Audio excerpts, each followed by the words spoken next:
Good morning. It's the Big Mad Morning Show. 918-460-KMOD. You can also text BMMS and then what you want to say to 82945. Listen online, the website that rocks, KMOD.com. Past shows are available on iTunes. Search under BMMS. Listen with your cell phone. Get the iHeartRadio app, available from the App Store of your cell phone provider. More on that at iHeartRadio.com. And we're on Facebook. Facebook.com/BMMS69. That's where you can hang out with us each and every day. Good morning, Lindsay. Good morning, Corbin. Good morning, Gimpy. Well, good morning. Giving tickets to Nitro Circus today. Yeah, 7:30. We'll be giving away a pair of those. That shows at the BOK Center on October 14th. Tickets available at BOKCenter.com. We've got Cucked. We've got Willy Nilly. Our friend Mike from Andolini's will be in after he as well went through a tumultuous week. Woo-hoo! We're qualifying people for golf and beer for a year. You just got to listen every hour to get qualified. And who did we qualify, Gimpy? Julian Swift of Veneta. Congratulations, Julian. You can be like Julian. You just got to listen for the cue. Someone's going to win a case of Corona Premier Light Beer and a round of golf for two at Birdie Bay every month for the next 12 months. We're doing that giveaway next week. More details on that coming up. And our second patio party of the year is tonight. Market Pub, 51st and Memorial in the Fontana Shopping Center. Some of y'all going to need some patio time. And listen, some of y'all are like, I'm good on the heat. I'm done. I want to be inside.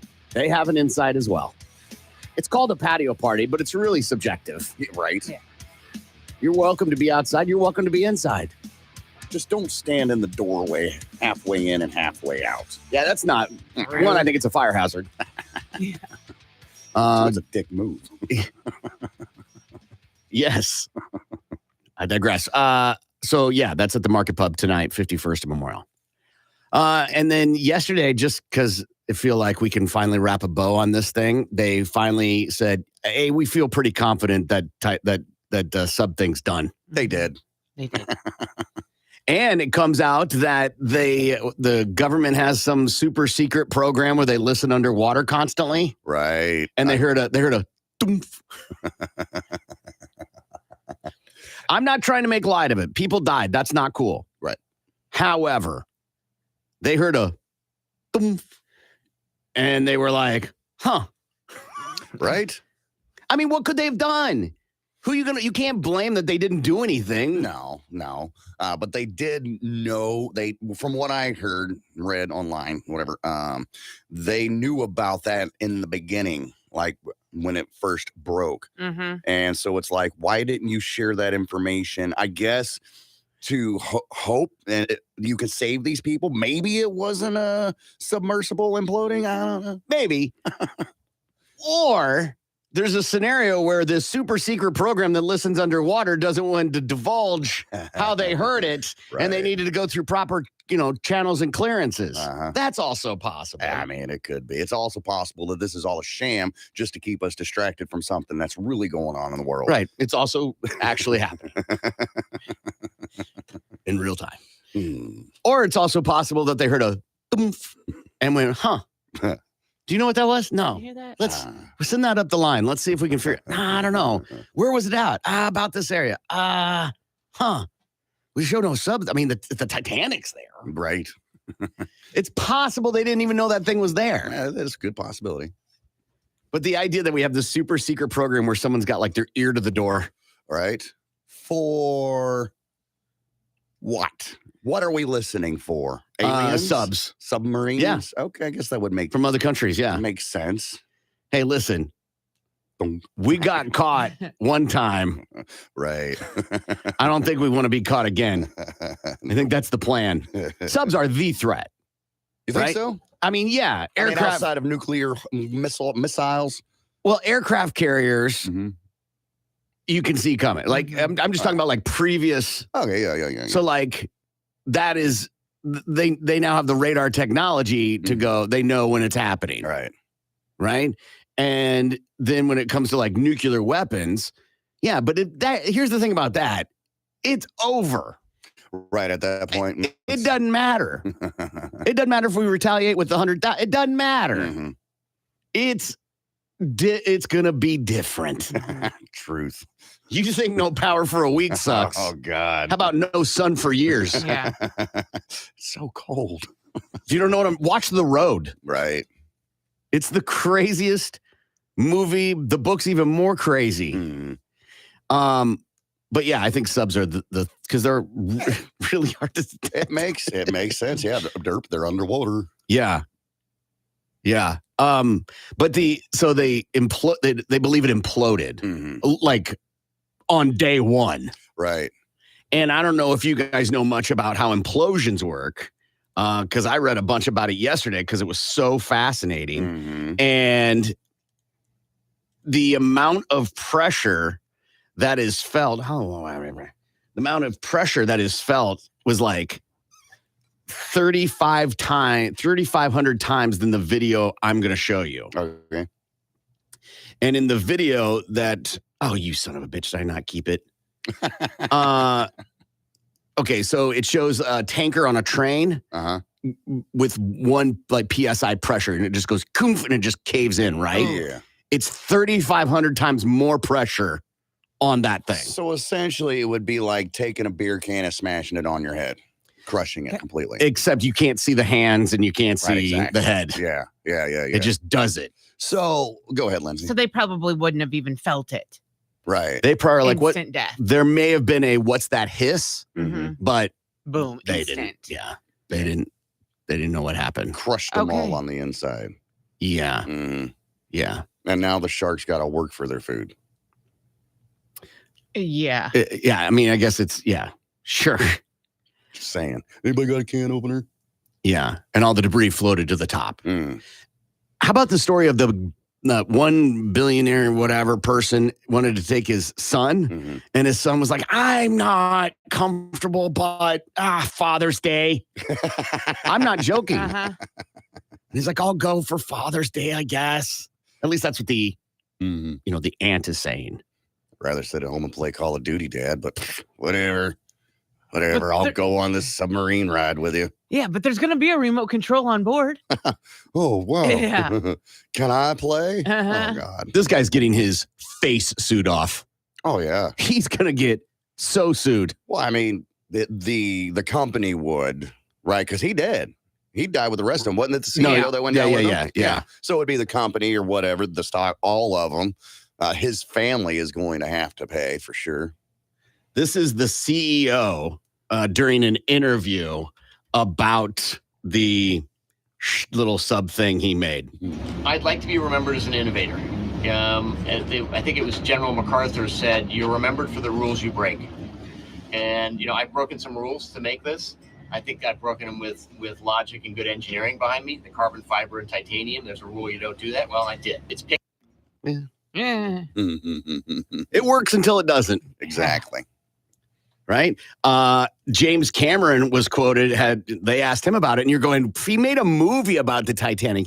Yes, but he's also made documentaries about the Titanic Right. and has went down there a bunch. And this is him talking about the tragedy.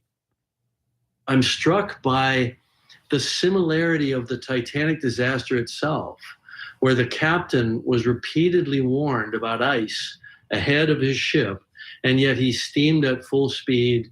I'm struck. So like saying that this guy was warned, hey, this isn't safe. And he's like, nah, it's good. I trust me.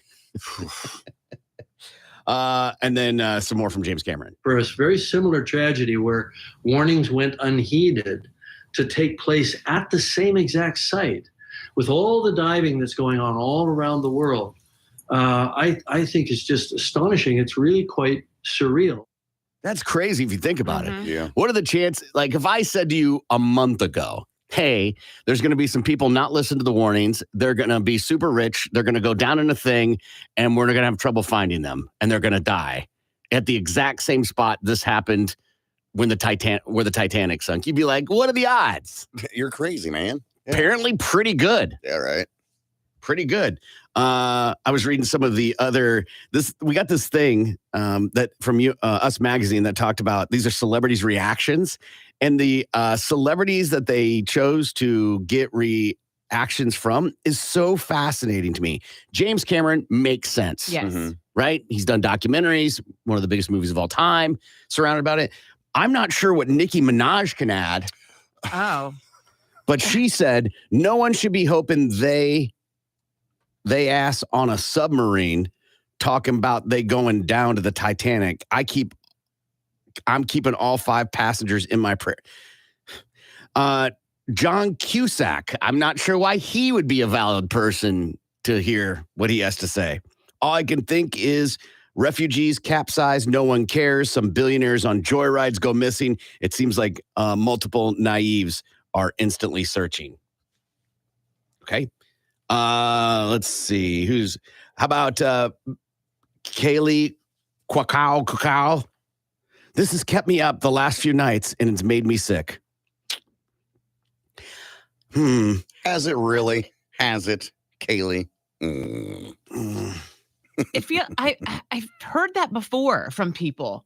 That has kept them up all night? Yes, that's all that they think about. Like this particular tragedy? Yes. But why?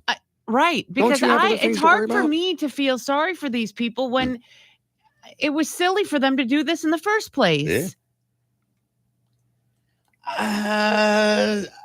Keeping up at night? Yeah. She's got newborns, by the way, or newborn. That's what's keeping her up at Yeah, night. exactly. I saw this thing. Let me see if I can find it real quick. Oh, here it is. Making fun of other people's plight demeans you along with them. Regardless of the cause, ridiculing tragedy should be beneath all of us. Human suffering cries out for compassion, not jokes. Okay. But you can't not help the irony. Right. And irony's funny. Yes, it is. And when you see people, we love to see people fall from grace. Yes, We just do. Open up Facebook and look at all the memes on this thing that are going through. Dude, my TikTok was saturated with this stuff yesterday. Yeah. I couldn't get past this or stupid politics. All I want to do is watch thirst trap videos and voiceovers of animals. That's it. But all I get is stupid Titanic stuff.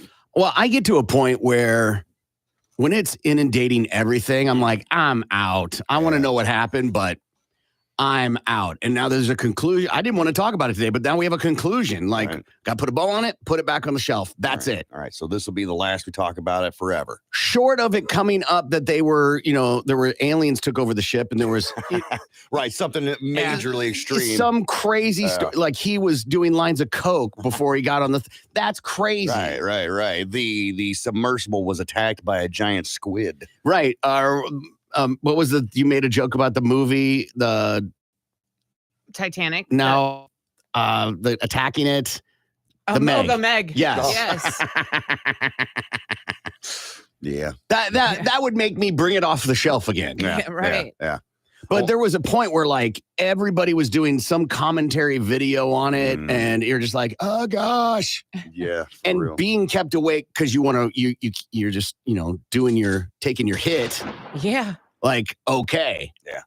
But keeping me awake, like I hope they're okay. Doubtful. I got 3 other people, 5 other people, 6 other people that I worry about. I don't worry about people on the other side of the planet being cray-cray. Right. Doing crazy things. Tremendous sadness for their family.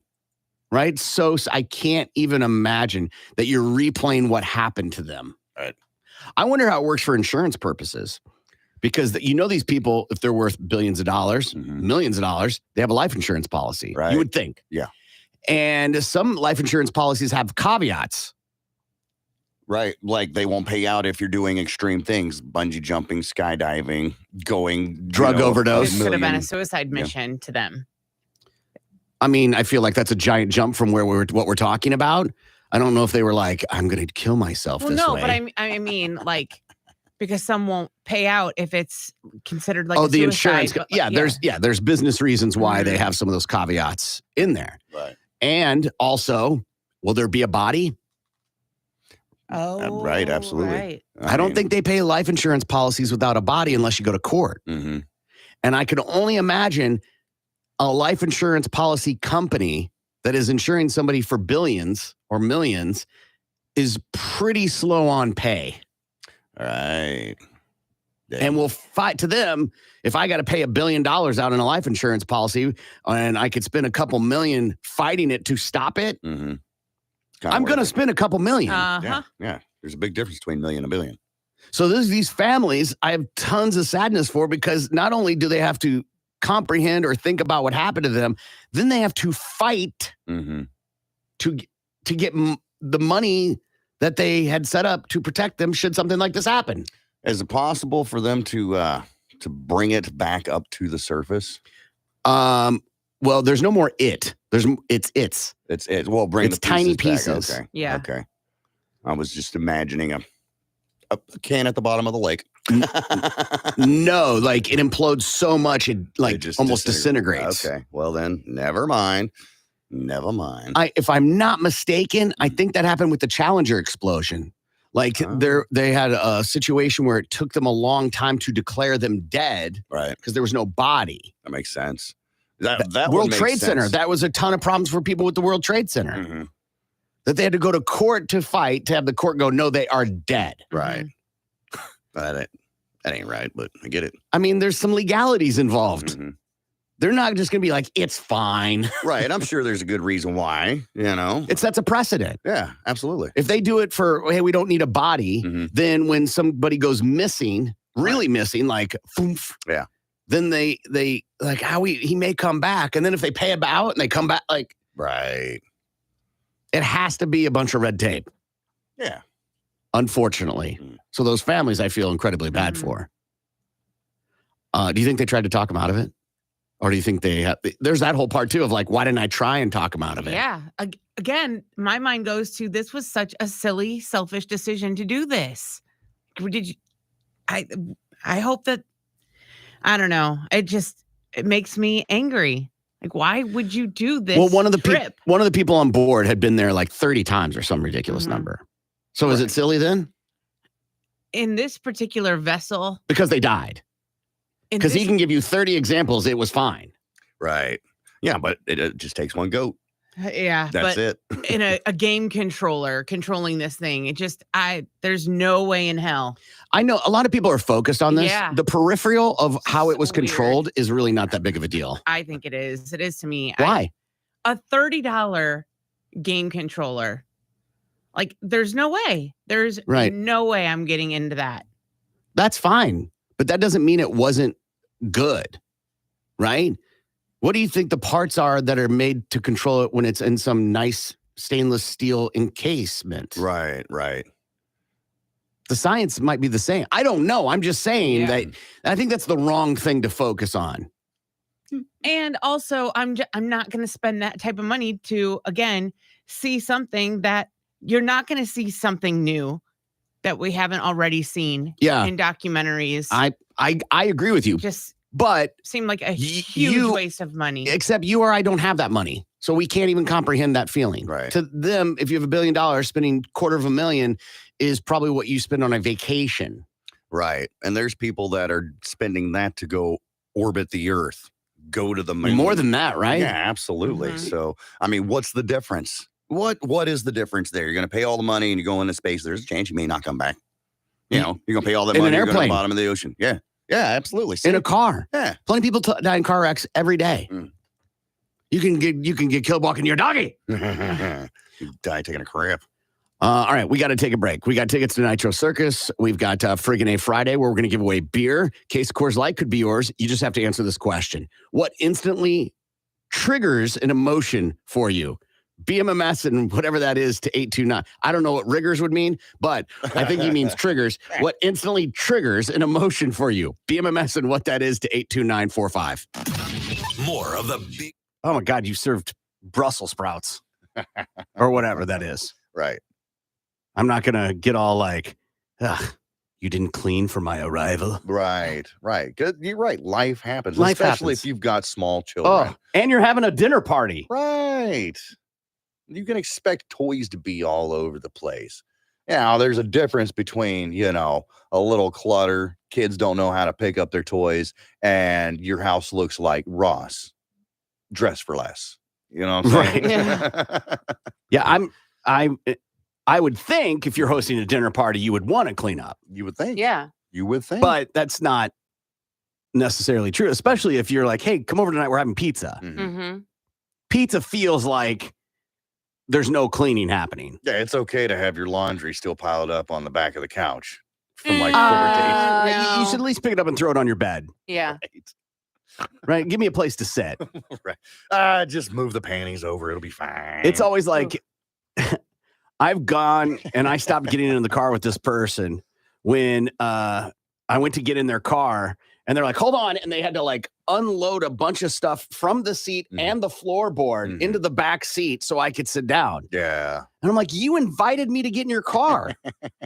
You should have had that fixed up beforehand. Or just don't invite me into your car. I'm with you.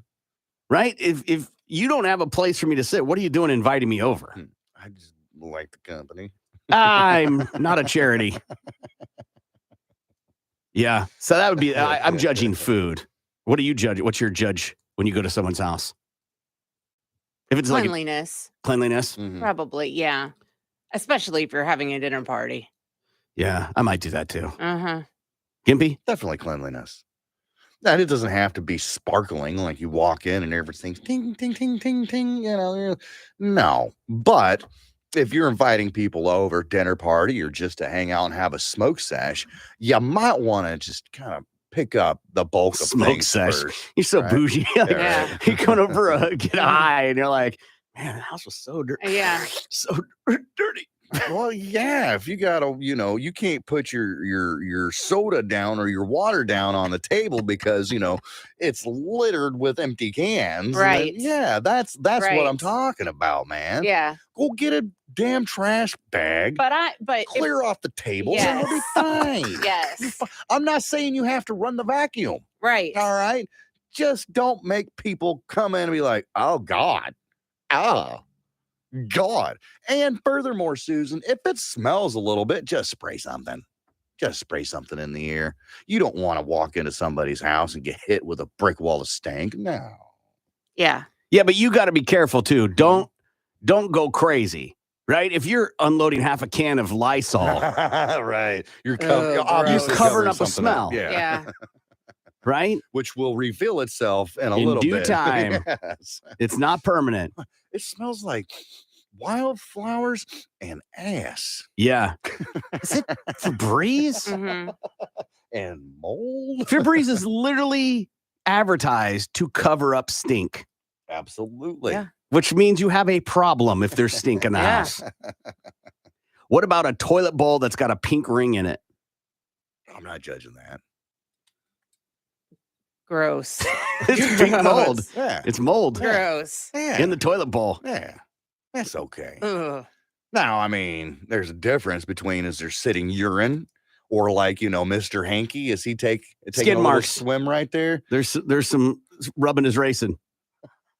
Right. Like, Gross. previous person was a freckler. I get what you're talking about. Yeah. Dude, that happens, bro. That happens in everybody's house. I'm hoping that you would, at least go in there and take that little brush and whirl around a little Yeah, bit. but you didn't. You didn't exactly. But I mean, it is what it is. Everybody poops. Everybody has that, whatever you may need a knife for. It's okay. Bidet, dude. Bidet. Bidet. Right. I get it. That cleans the skid marks off of your end, but I mean, this is down on the porcelain. I don't think it works like that. Eat some fiber. What's the strangest type of bird that you'd be willing to eat, such as a shoebill stork? You know what a shoebill stork is, Lindsay? No. Look it up. Look up shoebill stork. Shoebill stork. It will, if I remember correctly, this is a very bizarre looking bird. It almost looks human-like. Giant honking It schnoz. is terrifying. Yeah.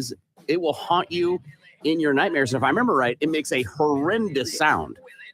Yeah. A very loud noise.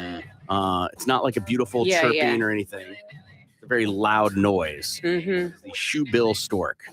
You see it? Yeah. Okay, so what is your pick going to be? Probably a. What's the one? What are the We call him. My husband calls it a Harry Truman, and that's not what its real name. We see Dropping bombs? Huh? Is it just dropping bombs everywhere it No, flies? it's the. Now I can't even think of the real name of it. You see them all a blue herring. Is that what it is? Blue herring. What? Isn't that a fish? See them all the time on the. So it's the ones you see in the ponds, and they got the long legs and Yes, stuff like yes. that. Yeah. Piranha. The heron, yes. Great blue heron. Yes. Mm-hmm. Okay. Just out of curiosity. Gimpy? Can I say big? Huh? Big? Bird. Big bird. Okay. Oh, If we're going like a legit bird, Yeah. I'm going to go with the flamingo. Yeah, that's where I was going. Yeah. Yeah. I want to see if it tastes like shrimp. Yeah. Flamingo or That's roadrunner. true. One of the two. Yeah, why not? That sounds fine. Penguin. I'm down for some penguin. Oh, yeah. Some fricasseed penguin. Yeah, you don't have to worry about it getting. I mean, it's cold. It's right there on the ice. Right. Who doesn't? Some good penguin. Yum. I'm going to name some dishes. You give me a scale of 1 to 10, 10 being awesome Okay. and 0 being pass. Okay. Okay. Lindsay, you're in on this too. Okay. 10 being Let's awesome, start. 0 Let's being start nothing. basic, Okay. right? Yeah. Spaghetti. Um, Lindsay. oh, 10. Okay. Gimpy. 3. Okay. Fettuccine Alfredo. You can 10. You can say 10. Could I say 11? Gimpy? Oh, What kind? Is it seafood or is it chicken? This is just the cheese. This is Just no the chicken. No. sauce Yeah. and noodles? Yeah. 0. Okay. Manicotti. So manicotti, for those who don't know, it's a ricotta. Mostly the time it's a ricotta-based filled noodle. Big ol' honking noodle too. it's a 6 for me. Okay. That's a 0 for me, dog. Okay. Stuffed shells. 6. Okay. Gimpy. 2. 2, Wow. if that. I'm struggling for a 2, bro. Okay. That's fine. Yeah. Lasagna. 3. Wow. Gimpy. Who's making it? Whoever your favorites is. It's even my ma's lasagna. That would like rank like a 2 or 3 for me, and that's because it's mom's. So lasagna, just in general, Yeah. that's a 1. Chicken Parmesan. Chicken Parmigiana. 9. Never had it. What? Crazy. It feels crazy. Yeah. So that's going to be a 0 for me, dog. Oh my God, dude. Yeah. Chicken. Oh my gosh. Is it the eggplant and the? Nope. That nut? one's good too. That's different. Okay. Yeah. I don't. All right. Chicken piccata.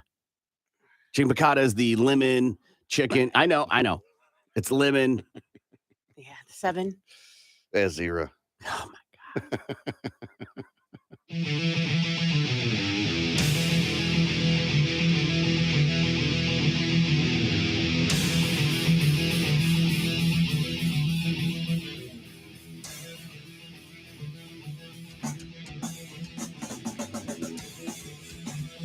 Good morning. It's the Big Mad Morning Show, 918-460-KMOD. Giving away beer. We want to know from you what instantly triggers an emotion for you. Case of Coors Light could be yours. Get that text to us, BMMS, and whatever that is, to 82945. We'll give away beer here in about 10, 15 minutes. But first, we got a new news quickies. On Fridays, we do just the headlines. It's time for news quickies, world news, local news, and news that just makes you say, "What the?" Now here's Corbin, Gimpy, and Lindsay with what's going on. News quickies from the Big Man Morning Show at 97.5 KMOD. LAPD drug dog sniffs out drugs, gun hidden in the vending machine. All right. Yeah, I feel like that's their job. A6. Whoa, I got cocaine and I just wanted to whatchamacallit. Inmate has sentence reduced by over 4 years for executing 26 fellow inmates. As like a thank you? That can't. Wow. It's not good behavior. Right? Amazon drivers are actually just drivers delivering for Amazon, Amazon says. Aren't they Amazon drivers? Nah, man, they're just normal everyday people that drive for us. Yeah. Man charged $100 after landlord spots 4 ants in his kitchen. $100 for 4 ants. That's $25 per ant. Hate to see what they charge for the uncles. Domino's uses Rocket Man to deliver pizza at Elton John concert. Unemployed man dressed as chef was in kitchen when 7 patrons were drugged at restaurant. Oh, God. I mean, if he's in the kitchen cooking, is he unemployed? Right. I wonder what he drugged them with. Was it meth? Was it coke? Fentanyl? Drano. R. Kelly claims he is scared for his life in prison He after should be. undergoing operation to treat blood clots. All right. Is he afraid of the blood clots or is he afraid of some jail yard justice? Yeah, that would have been a better Uh-huh. headline just leaving off the blood clot thing. Right. Restaurant sued for hiring fake priests to get, quote, confessions out of workers. Yeah. It's a great story. Because this is our preacher. Right. Tell him anything you'd like. This is an update. Woman who knocked on coffin during her own wake has died. Well, it's Aw. about damn Are they time. sure? Yeah, Right. that's the question. Uh-huh. I don't know. Fell for Hold a that one mirror up to her before. face. Right. Right. Lindsay. Teacher fired by school because principal said God told him teaching wasn't her passion. Well, if that's what the man says. Bye. Yeah. Adult man who looks 14 keeps his birth certificate on him to prove his age. Isn't there a different legal document you could use? I guess passport, driver's license, anything. If someone's not going to believe your driver's license, Uh-huh. what makes you think they would believe a birth certificate? Exactly. I mean, They they're could both be certified. fake. Driver's But so are license are certif- yes, Yeah, exactly. It's a legal document. Uh-huh. Right. I was kicked out of the gym for staring at women working out, but I'm blind. Oh, God. Oh, God. What are you Stop staring at? me. Nothing. Quit staring at me. I'm not staring at you. Stop staring at me. I'm not. You're looking right at me, but I'm not. Now you calling me a liar? Right. Oh, I'll just close my eyes. Right. Ozempic users complaining of Ozempic butt. I've seen that. I've seen the video, and yeah, she has no ass at all whatsoever. Now, I don't know about a before picture. She could have not had an ass before and is just saying it. I don't know, but it is, Dude, back with crack. Ozempic has been like under tons of criticism. Mhm. Like people thought it was this miracle drug. Like people losing like 30, 40 pounds. Right. Mhm. And there is no magic pill. No, You are compromising the health of your body to lose weight. And people's asses are becoming flat because they're saying the drug, I don't know how this works, is getting confused, not giving you a flat belly. it's gonna be You flat, flat ass. Ooh, girl, look at that flat ass. Said no one ever. Teachers concerned that students, some of them age 11, are still wearing diapers. Oh. Listen, they all figured out. Oh. Right, eventually. You're eventually going to go for a period of not wearing diapers. Right. Just how long is that period? Squatters create Meth Island, complete with 4-story tree houses, a welcome center, and a trampoline. They built it in record time. Like 20 minutes and it was done. Mutant pigeon with giant legs baffles internet, and it's not an AI deepfake. I've got to look at this. Mutant pigeon. It's huh? swole. All right. Well, I'm looking that up. Inmate popped for smuggling meth sewn into his underwear. Holy crap. Intern goes viral for commuting from South Carolina to New Jersey because it's cheaper than rent. If you think about it, you're only talking 20 days. Yeah. Right? And if you have a $100 round trip ticket, Yeah. that's Yeah. still cheaper than rent in the New York City area. It makes Definitely. perfectly good sense to me. And you'd be home in your own bed until you miss a flight. All right. One. You can now liquefy your dead pet instead of burying it in your backyard. Yeah, just let it sit there. Ew. Yes, that's worse. Yeah, right. That's what I was doing with my lizard. I was just liquefying it instead of burying it. Woman leaves her mansion and an inheritance to her 7 cats. I'd like to say this is not uncommon, but it is common. Yeah, Mhm. it's sad. I mean, for her, those were her best friends. Yeah. I guess. Man watched porn as he masturbated over captured seagull. All these stories are on our Facebook page at facebook.com/BMMS69. We want to know from you what's instantly triggers an emotion for you. BMMS and what that is to 82945. We're going to give away a case of Coors Light when we come back. Let's rock. More of the Big Mad Morning Show is Surely. All right, here we go. All right. You found it. Yeah. Okay, so then it had to have been There widely actually known. were. There's a wiki here, so give me just a minute Okay. because it says something like bring her home before midnight or something like that. To me, if you name a show that, it's gotta. There better be at some point you play that out, Mm. right? Right. Smallville, the TV show Smallville took place All right. in Smallville, right? Sure. Roseanne, it was about Roseanne, Mm. right? They So- had to rename it the Connors because Roseanne wasn't on it anymore. right. Like, you can't get in here, you racist bitch. All right, so here's the rules. 8 simple rules for dating my teenage daughter. From the show. From the show. Okay. Use your hands on my daughter and you'll lose them after. That's rule number 1. John Ritter is hardly that guy.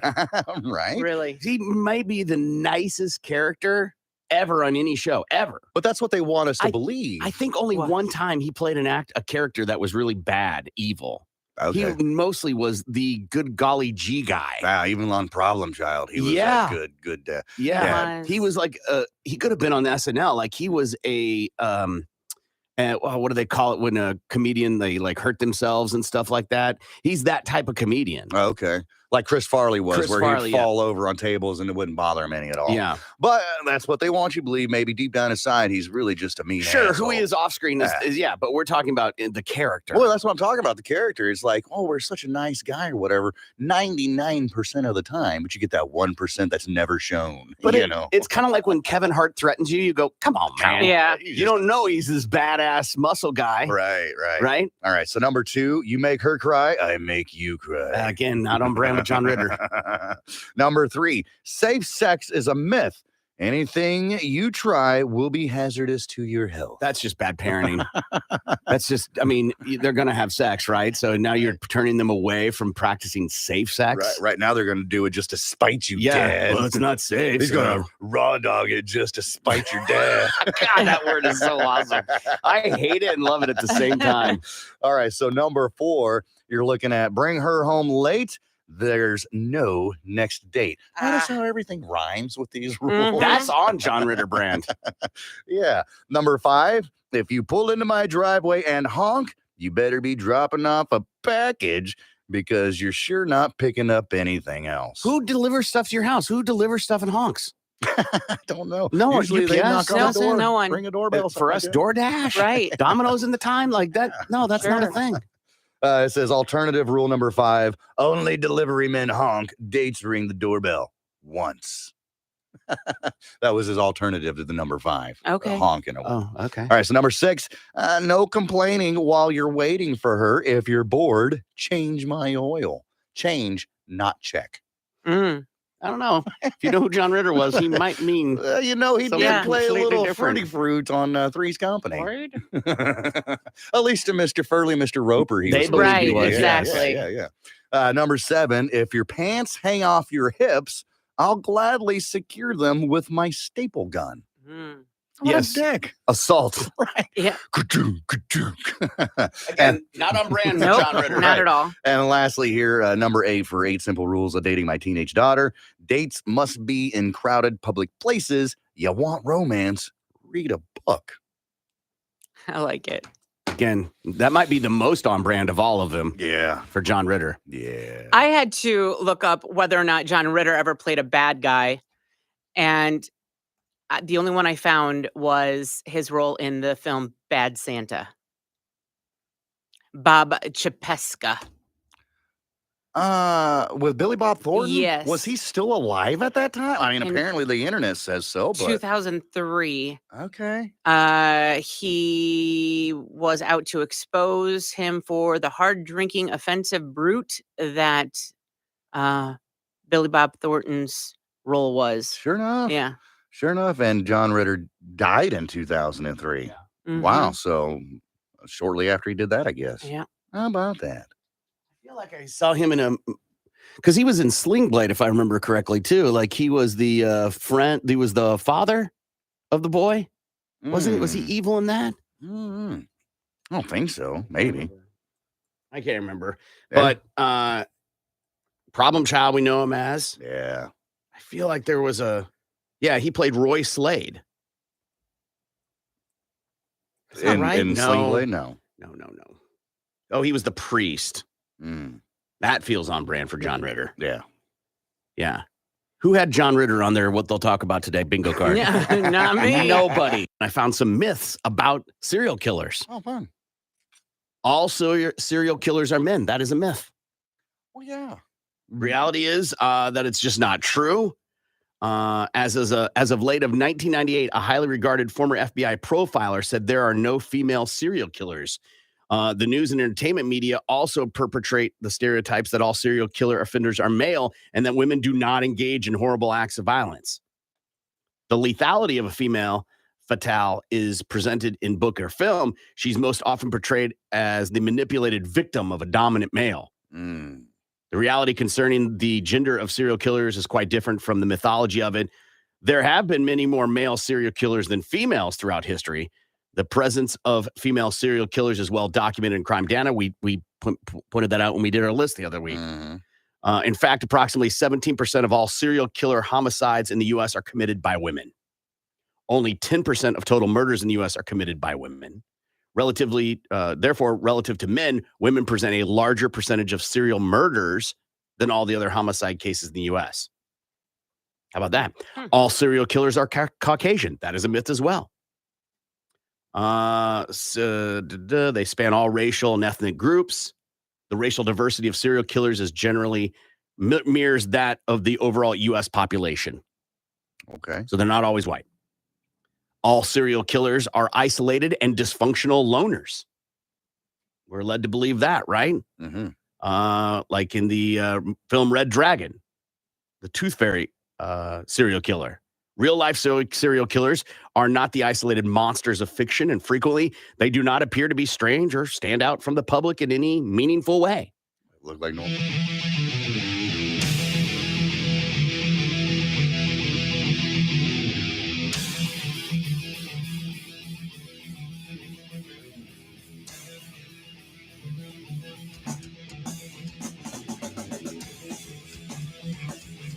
Good morning. It's the Big Man Morning Show. You can also text BMMS. Then what you want to say to 82945. That would be how you get in on beer, as we're giving away beer for Friggin' A Friday. Hey! Friggin' A! Friggin' A Friday! Asking people what instantly triggers an emotion from you. BMMS and what that is to 82945. Brady is on. Hello, Brady. How are you? Hey, how you doing? Good, man. Brady, what is something that instantly triggers an emotion for you? Oh, man, 100% Spanish commercials. Like, I don't understand. Well, yeah, because exactly. you speak Spanish. Yeah, like, what are you selling? I don't understand that. Well, I mean, that's true. If you were bilingual, you would understand. Yeah, but there's a fat chance of that ever happening. You just don't want, you're not a good learner? Man, I took it in school, and I was one of those stupid kids that took French. Like, I took Spanish 1 year, and then the rest of it I took French. Like, when am I ever going to use French? Yeah, because the French are taking over the country. Mm. I mean, I think that's where all the Spanish girls aren't were. either. I don't know what that means. I took French, too. I only took it to be around the girls. Exactly. That's where all the girls were. That's why I was there. Yeah, for sure. Do you ever do you eat Mexican food? Oh, yeah, for sure. Do you drink For Mexican sure. beer? I'm a taco truck guy. I love it. Do you drink Mexican beer? Oh, of course. Have you ever been to Mexico? No, I have not. I mean, learning Spanish might be beneficial. Oh, dude, I totally agree. I think if I could ever, sit down long enough to do it, I think it would be totally have a payoff at the end. But I just, like I said, I'm a busy man. I don't know if I ever have time. You got things to do, right? Yeah. Listen, I got Duolingo or whatever that is, that app, and tried. I couldn't even. It could not keep my attention to try and learn Spanish at all. I'm with you. No. All right, man. Here's Gimpy to tell you exactly what you're gonna get. That's a perfectly normal reason to get emotional. Because you're a sensitive vagina, have a case of Coors Light. Back to you, Corbin. Buenas noches, senor. Bonjour. Hang on the line, friend, so Gimpy can get your info, right? Don't go anywhere. I mean, I don't understand them either, but I don't know if I get Right. angry. Shake your fist. Right. I guess it does trigger an emotion when I hear like a Spanish commercial. Okay. It's just not the anger emotion. No, it makes me want to go on vacation. Right. Oh, there you go. Happy. That's the only thing it does for me. Let's see what Lindsay has for Balls to the Wall Sports.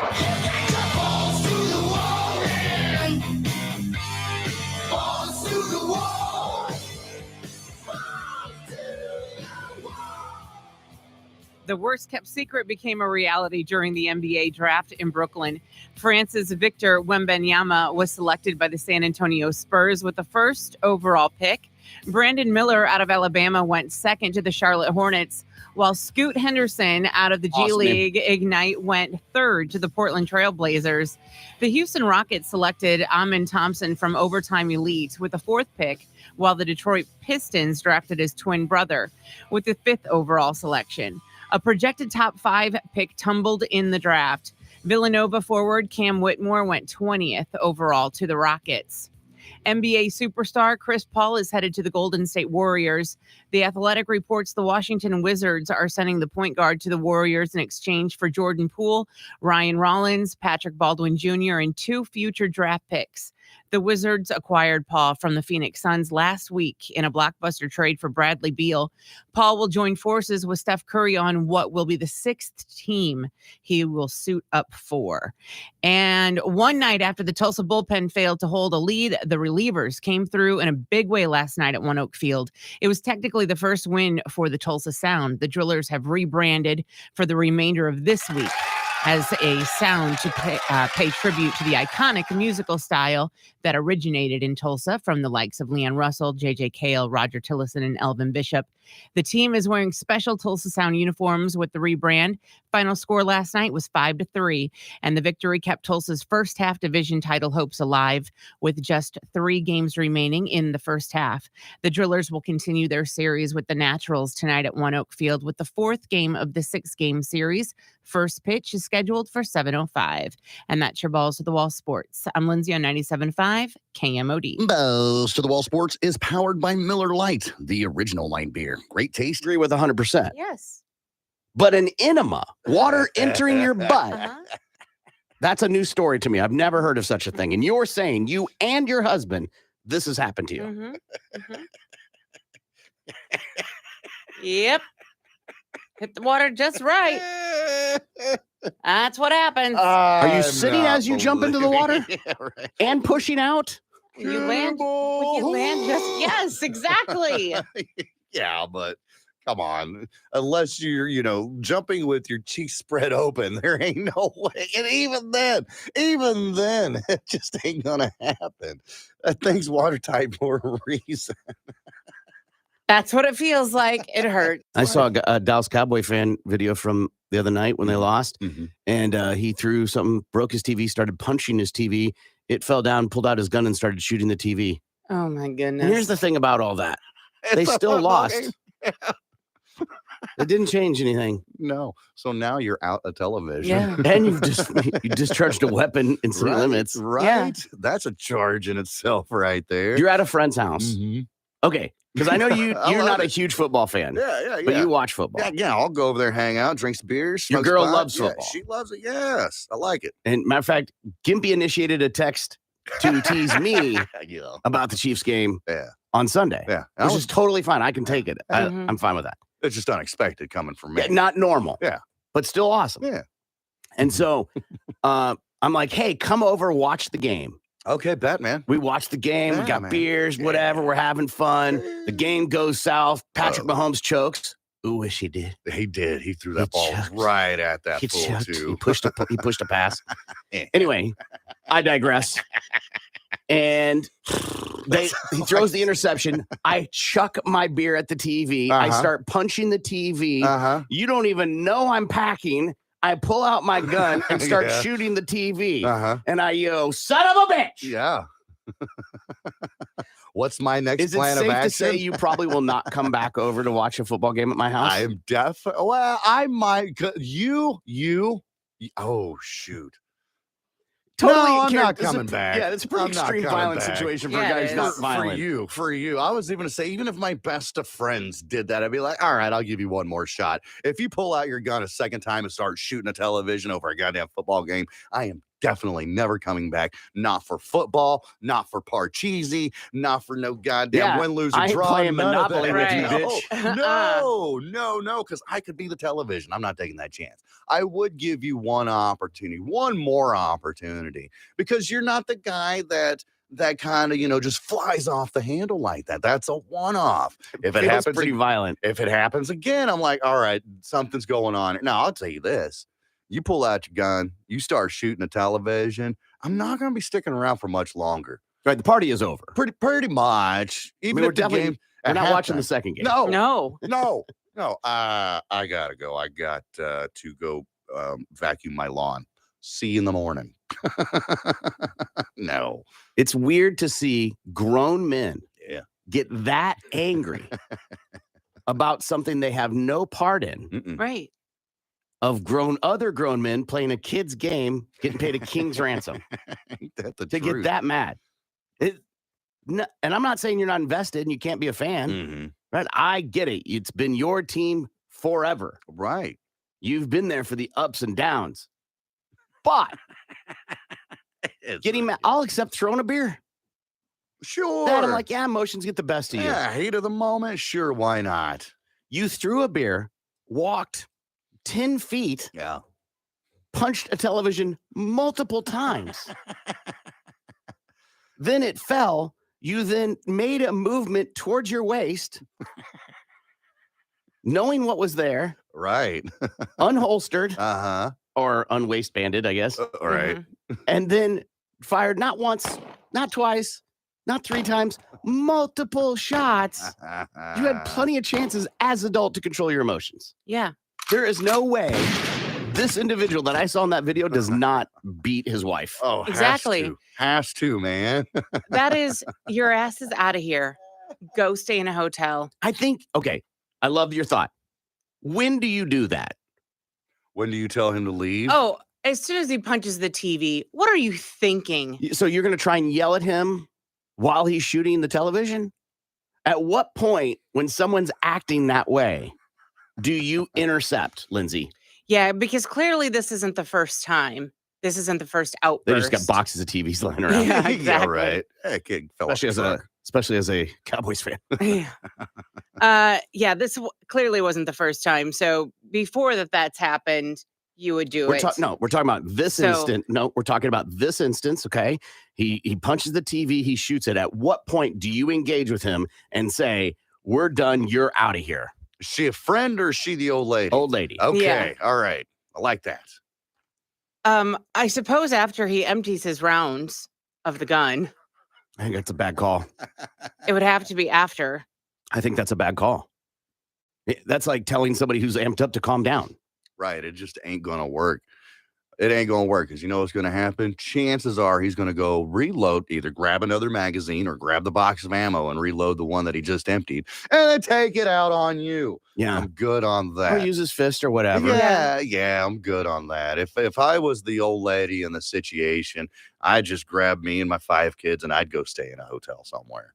And then let him sit in there, be drunk AF as he is, let him look at his beat up, shot at television, and let reality sink in of what he's actually done. Let him go to bed. Let him wake up sober. See the TV again. See the TV again with the bullet holes in the television and probably in the walls. And then we'll figure it out from there. Be like, listen, bro, you shot the television. How do I know that me, Miguel, Vera, and the rest of them are all... He's Cowboys fan, so I'm just assuming. But how do we know that we're not next? I'm not going to take this chance. Do you call the police? Oh, this is the next day? Whenever. You're at my house, that happens. Do you call the police? You'd leave before you call the police. On your way out? Yeah, on the way out the door, like in the driveway, driving away. You know, if it was one of those, all right, he just got done shooting the television.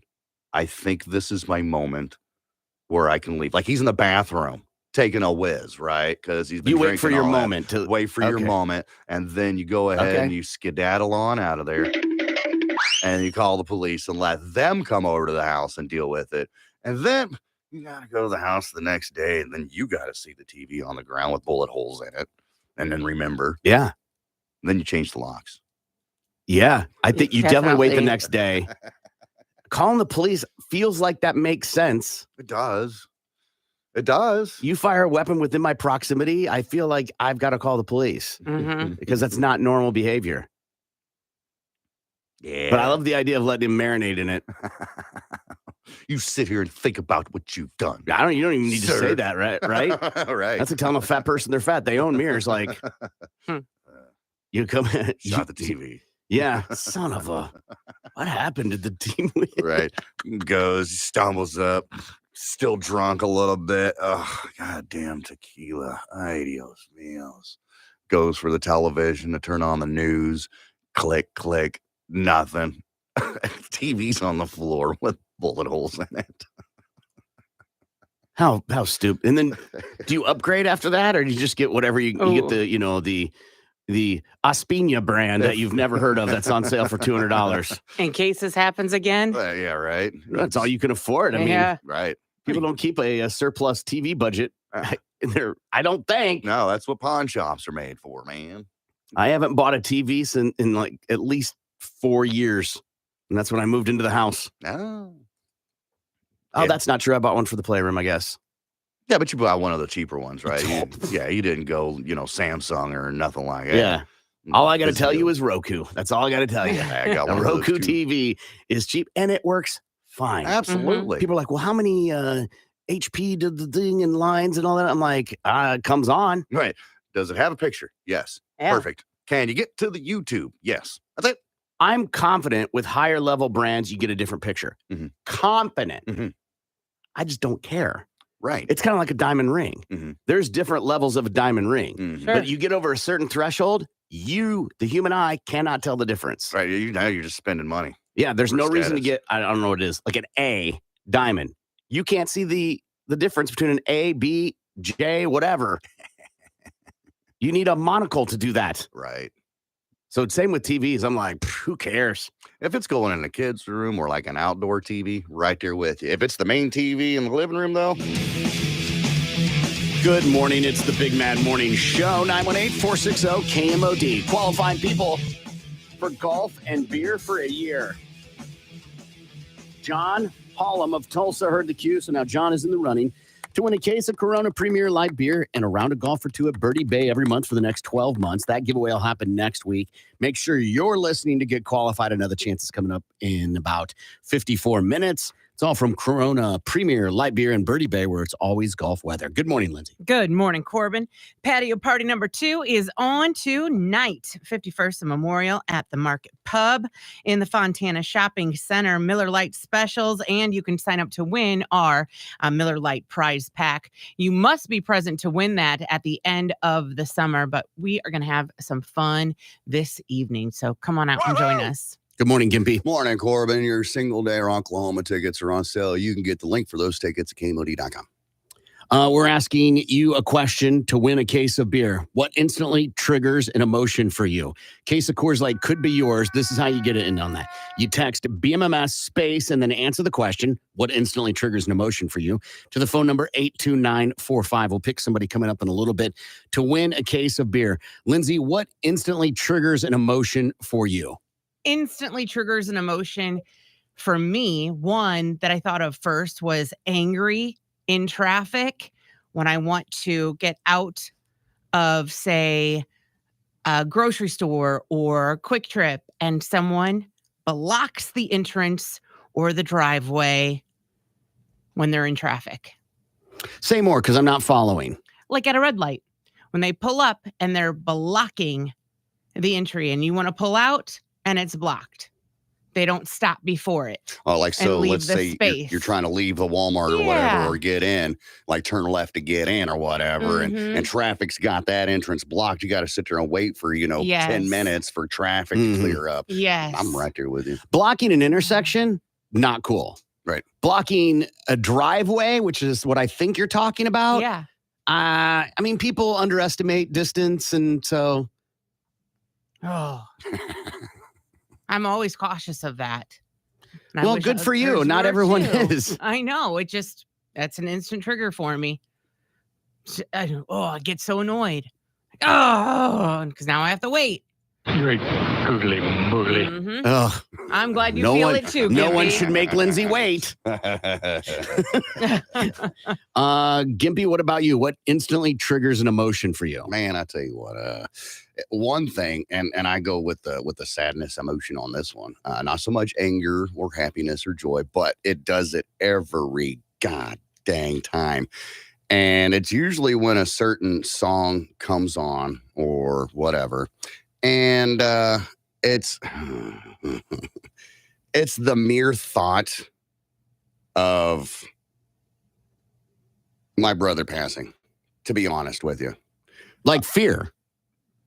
Not fear, like scared. I know it's going to happen. I'm not stupid. I know it's going to happen. But it's the fact that this cat has been the only constant in my life for 42 years. 2 parents gone, numerous relationships gone through, pets gone through, many of them, dead friends. Okay, you see what I'm saying? Sure. And this is the one constant that's been there for 42 years, and the cat's got my back no matter what. I can't tell you how many times it's been close to getting into a scuffle, and he steps right on in, and it's not a problem. Or let's just say going through my divorce, losing my house, brings me right on in. Hey, man, I got you covered. I'll stay here as long as you need. Don't have to pay any, whatever the case No is. questions asked. No questions asked. If I need anything, I can't tell you how many times this cat has dropped whatever he's doing to come help me out with whatever the case is.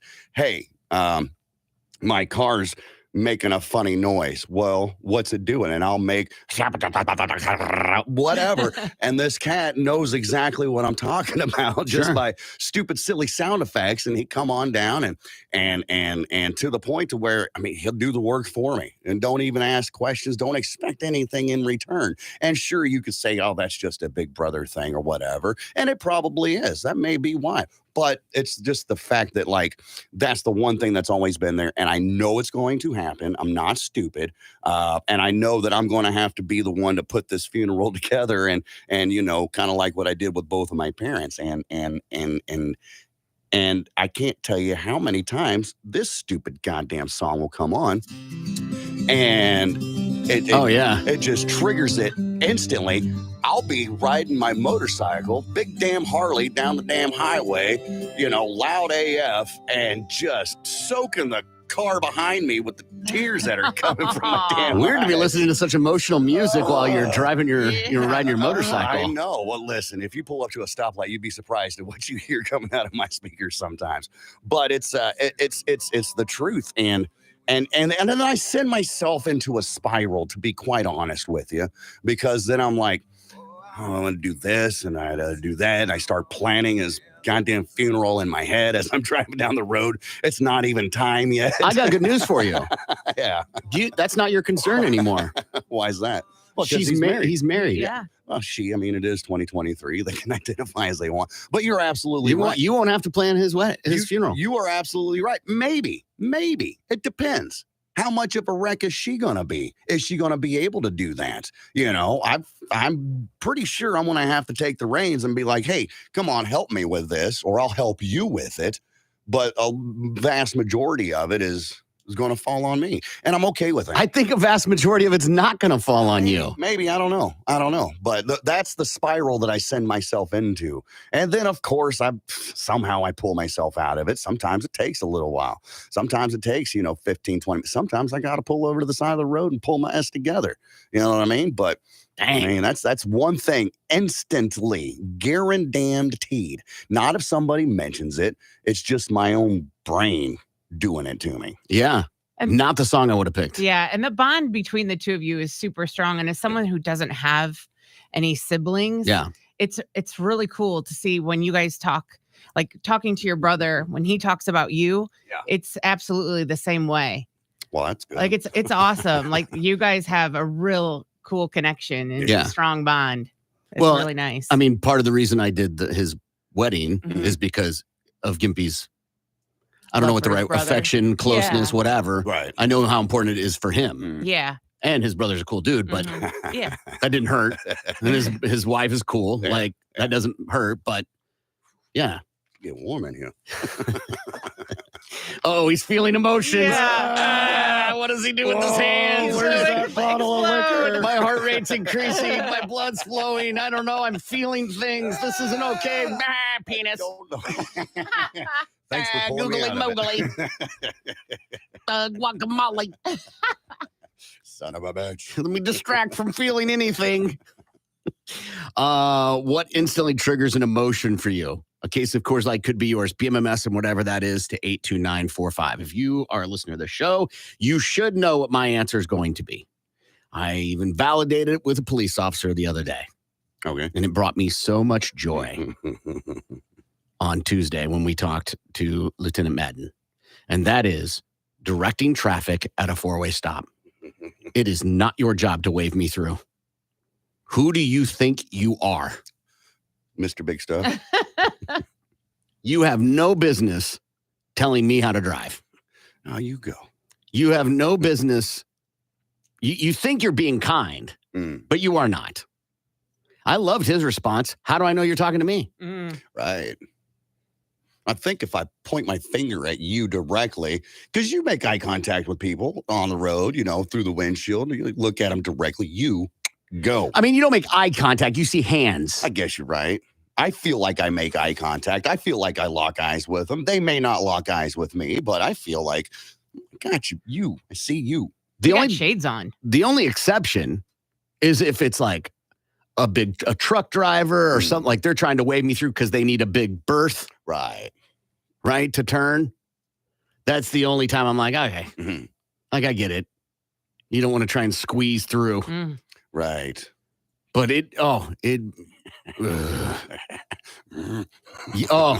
grinds your gears. It doesn't grind my gears. It makes my blood boil. Yeah. I just cannot take it. And, something interesting happened. Lindsay and I both picked anger. Right. It doesn't have to be anger. No. It doesn't have to be sadness, which is what Gimpy picked. It can definitely be that. It could be happiness. Right. Hearing my children laugh or my wife laugh, core memory. Like it is an awesome emotion for me. That gets me every time. Gimpy mentioned a song and how it gets an emotion for every time, right? That stupid Trace Adkins song, You're Gonna Miss This. Oh, Oof. God, Yeah. right. Oof, oof, oof, man. Or Just Fishing. Yeah. Emotion, right? So instantly triggers emotion. It doesn't have to be anger. You don't have to hear a foreign language and get all angry. Right. Is confusion an emotion? Sure. Yeah. I'd like to find one of those. Text something in that, triggers a confused emotion. Horny. Yeah. There's so many emotions that you could roll through. There are lots of emotions, Gimpy, other than anger and happiness. Yes. But we want to know from you, what instantly triggers an emotion for you? A case of Coors Light could be yours. BMMS and what that is to 82945. We're going to give away a case of beer coming up, so get your text to us. What instantly triggers an emotion for you? BMMS and whatever that is to 82945. You're listening to the Big Mad Morning Show. This is He's on here. Yeah. Wheel of Fortune. Wheel of Fortune, of course. Mm-hmm. That's The what brought Price us. is Right. Price is Right, of course. Okay, so those are the 3 basics. What about Press Your Luck? No. Yeah. So, Who Wants to Be a Millionaire? Really? 22 years. Password, 23 years. The Pyramid? What's My Line? 24 years. Pyramid, 25 years. Let's Make a Deal, 35 years. Wow. Now, does that count? Because it wasn't 35 years consecutive. It was It was the Monty guy for a while, and then they brought it back with Wayne Brady. So I guess mash them together, it works. Yeah. I feel like it should be consecutive, like Price is Right, Wheel of Fortune, and Jeopardy. Those are all consecutive years. Yeah, I think if you work at KMOD and then take a break and come back, you get X number of years. Okay. Right? Alrighty then. Ooh. Family Feud, 40 years. Okay. Wheel of Fortune, 48 years. Jeopardy, 54 years. This show I've never heard of because it's in another country. Des Chiffres et de Lettres. Sure, easy for Numbers and Letters, 56 years. It's still on today. Price is Right, 60 years. So that's the longest. Price is Right.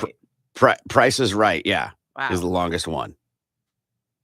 Or is it going to be a thing that comes out like it did with Bob Barker that he had to kind of step away because he owed? Mhm. He like a miscusi. Oh, Yeah. I didn't think about that. Yeah. Well, it was a different time then. Right. It changes. Empathy towards humans. All right. 60 years is a long time, though, Yeah. for a game show. Yeah, for sure. It just makes me wonder how long those are going to be on. Are they going to keep doing it? They're going to revamp it, make it different so they can keep that name going. Because really, that's all that people are going because of the name. People were watching because of the name, because they watched it growing up. Everybody knows that when you're sick and you're staying home from school, you're watching The Price is Right. Yeah. You know? I think shows like Price is Right is a different game show, obviously, than like Jeopardy or Wheel, because they have to technologically evolve. Mhm. Okay. They have to evolve the show and the games. Right. You can have some classics, but you've got to introduce new games on Okay. Price is Right, because technology changes and people's understanding of things changes. That makes sense. Wheel of Fortune, it's spin a wheel, Mhm. earn points. It's Now, the how same they game. derive the letters and things like that, or on Jeopardy, can obviously change. Mhm. But overall, it's the same game. Yeah. There's no need to change it. Tic-tac-toe, celebrity whatever, doesn't last because you get annoyed. You get Mhm. annoyed with just because you're famous doesn't mean you're awesome. Yeah. Right. Hollywood Squares. Yeah, thank you. Yeah. And some of these other shows, that's why I like Pyramid, and like it runs its exhaustion level. Mhm. Mhm. That's why they don't do just Celebrity Wheel of Fortune. You want to see people that are like, quote unquote, you win. Right. It gives you hope and Absolutely. a chance that you could be on that show someday and you could win that money. The number of people that are like, to know someone to be on Wheel of Fortune is rare. Think about all the times they come through and recruit people. And then how many people from here actually get on the show? Not very many, Mhm. if you think about it. So where do those people come from? Well, they recruit people. Some are up and coming actors. Like Okay. they tried, because they have to fill it. Lindsay's tried to be on game shows before. One of the hardest parts about being on a game show is that you have to fly out on your own, put yourself up, and you might get on the show. Right. They don't pay for you to be out there until you finally make the final cut. And when you're on the show, you might just get the minimum, Mm-hmm. which is like $1,000 now or something like that, which you're like, Yeah. that's a lot. It is a lot. Not after hotel and airfare and expenses In California. in anywhere. Yeah. Mhm. You go to any hotel, you're not gonna, even if you're gonna stay at the Comfort Inn. Right. And if you are, it's still $200. You're there a week. That's $1,000. Mhm. It doesn't matter where it's at. You ain't staying at the Sunnyside Inn with the satellite dish painted yellow. Right. With all the crackheads and whores. Well, I mean, Oh. you can get that anyway, any hotel, right? Man's porn amplified on portable speaker at apartment complex pool. Nice. Yeah, this actually happened last week, where down in Florida, police were summoned to the Palms of Clearwater Development last Sunday night after a witness reported seeing a man pull his pants down and begin to masturbate to a pornographic that's video weird. on his Damn. personal cell phone.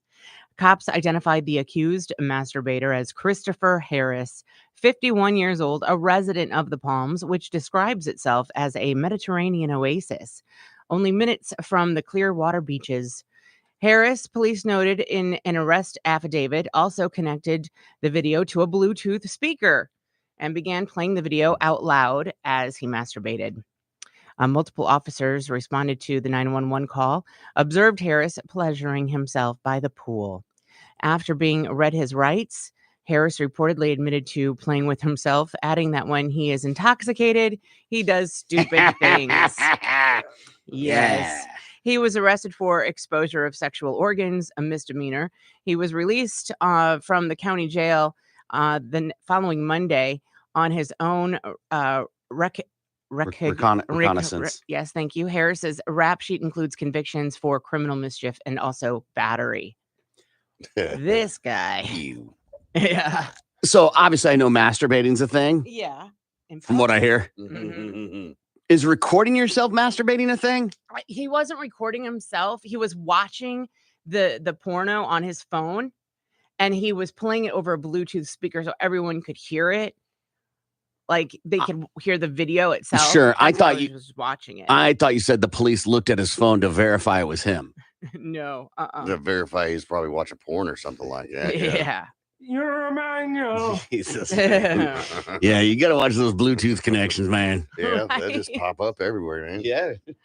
You are connected. I call this day spa or dispensary. Mhm. Okay. So basically, I've got some businesses. These are legit businesses in Tulsa. Oh, fun. It's either a day spa or a dispensary. Okay. Now, based off the name, you're going to chime in with that's how you're going to buzz in. Corbin or Lindsay. Okay. Got You it. get one shot and one shot only because this is a 50-50 Don't I know it? chance. There's no point in, Mhm. hey, would you like to guess, Lindsay? He said it's a Yeah. dispensary. No, it's a day. So you only get one shot. 'Kay. Whoever wins at the end, I got a big prize for you. Okay. Like a little nug, maybe? Yeah, that's what I'm hoping. Maybe. God knows you Or have day plenty. spa? Right. So, day spa or dispensary, are you guys ready? Ready. All right, we're going to take it up from the top here. Euphora.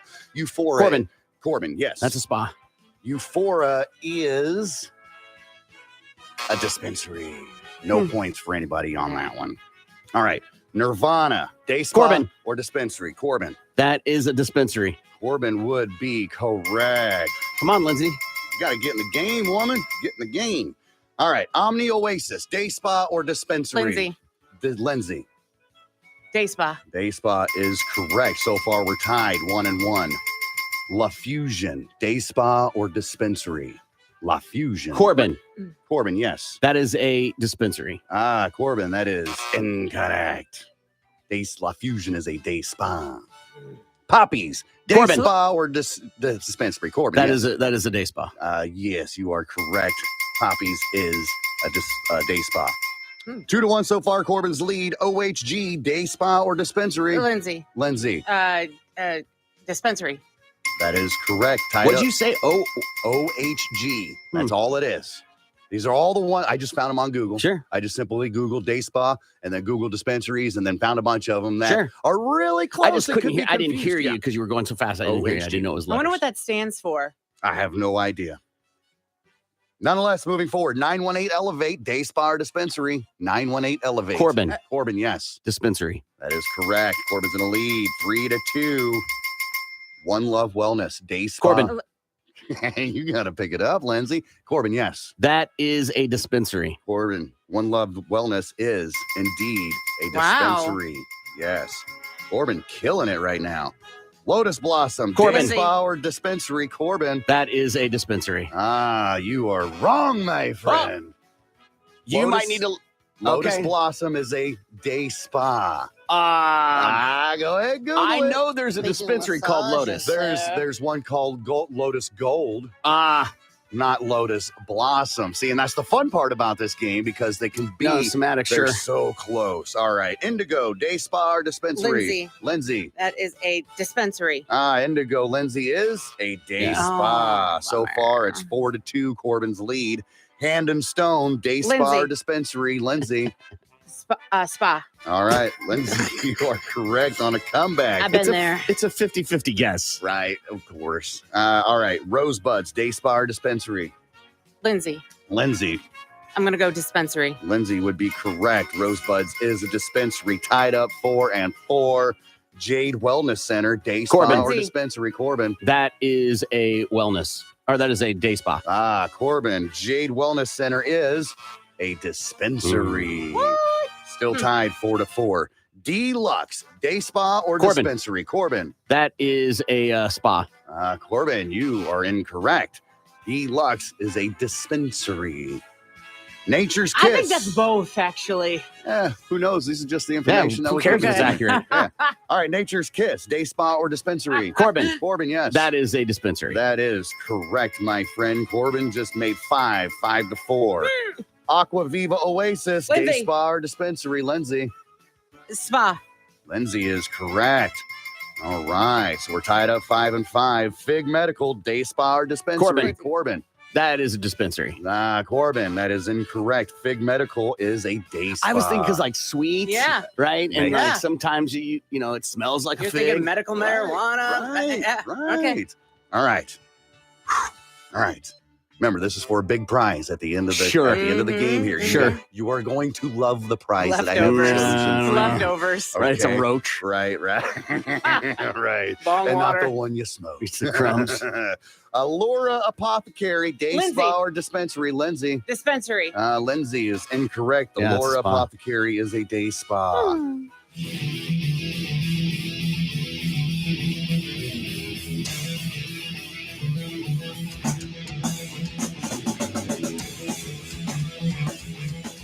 Good morning. It's the Big Mad Morning Show, 918-460-KMOD. You can also text BMMS and then what you want to say to 82945.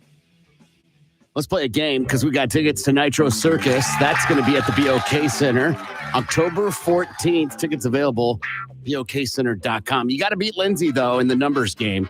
You'll call up, decide what category you want. Numbers, percentages, or averages. And if you get more close to the answer than Lindsay does, you're getting those tickets to Nitro Circus October 14th at the BOK Center. Let's go to the phones here. Good morning. You're on the air. What is your name? Marcus. Marcus, how are you? Marcus, how are you? Doing good. Good. Marcus, what category do you want? Numbers, percentages, or averages? Numbers, it is 5 questions from Gimpy. Just answer them the best that you can. Are you ready? Yeah. All right, here we go. All right, Marcus. How old was Paul Walker when he died? How old was Paul Walker when he died?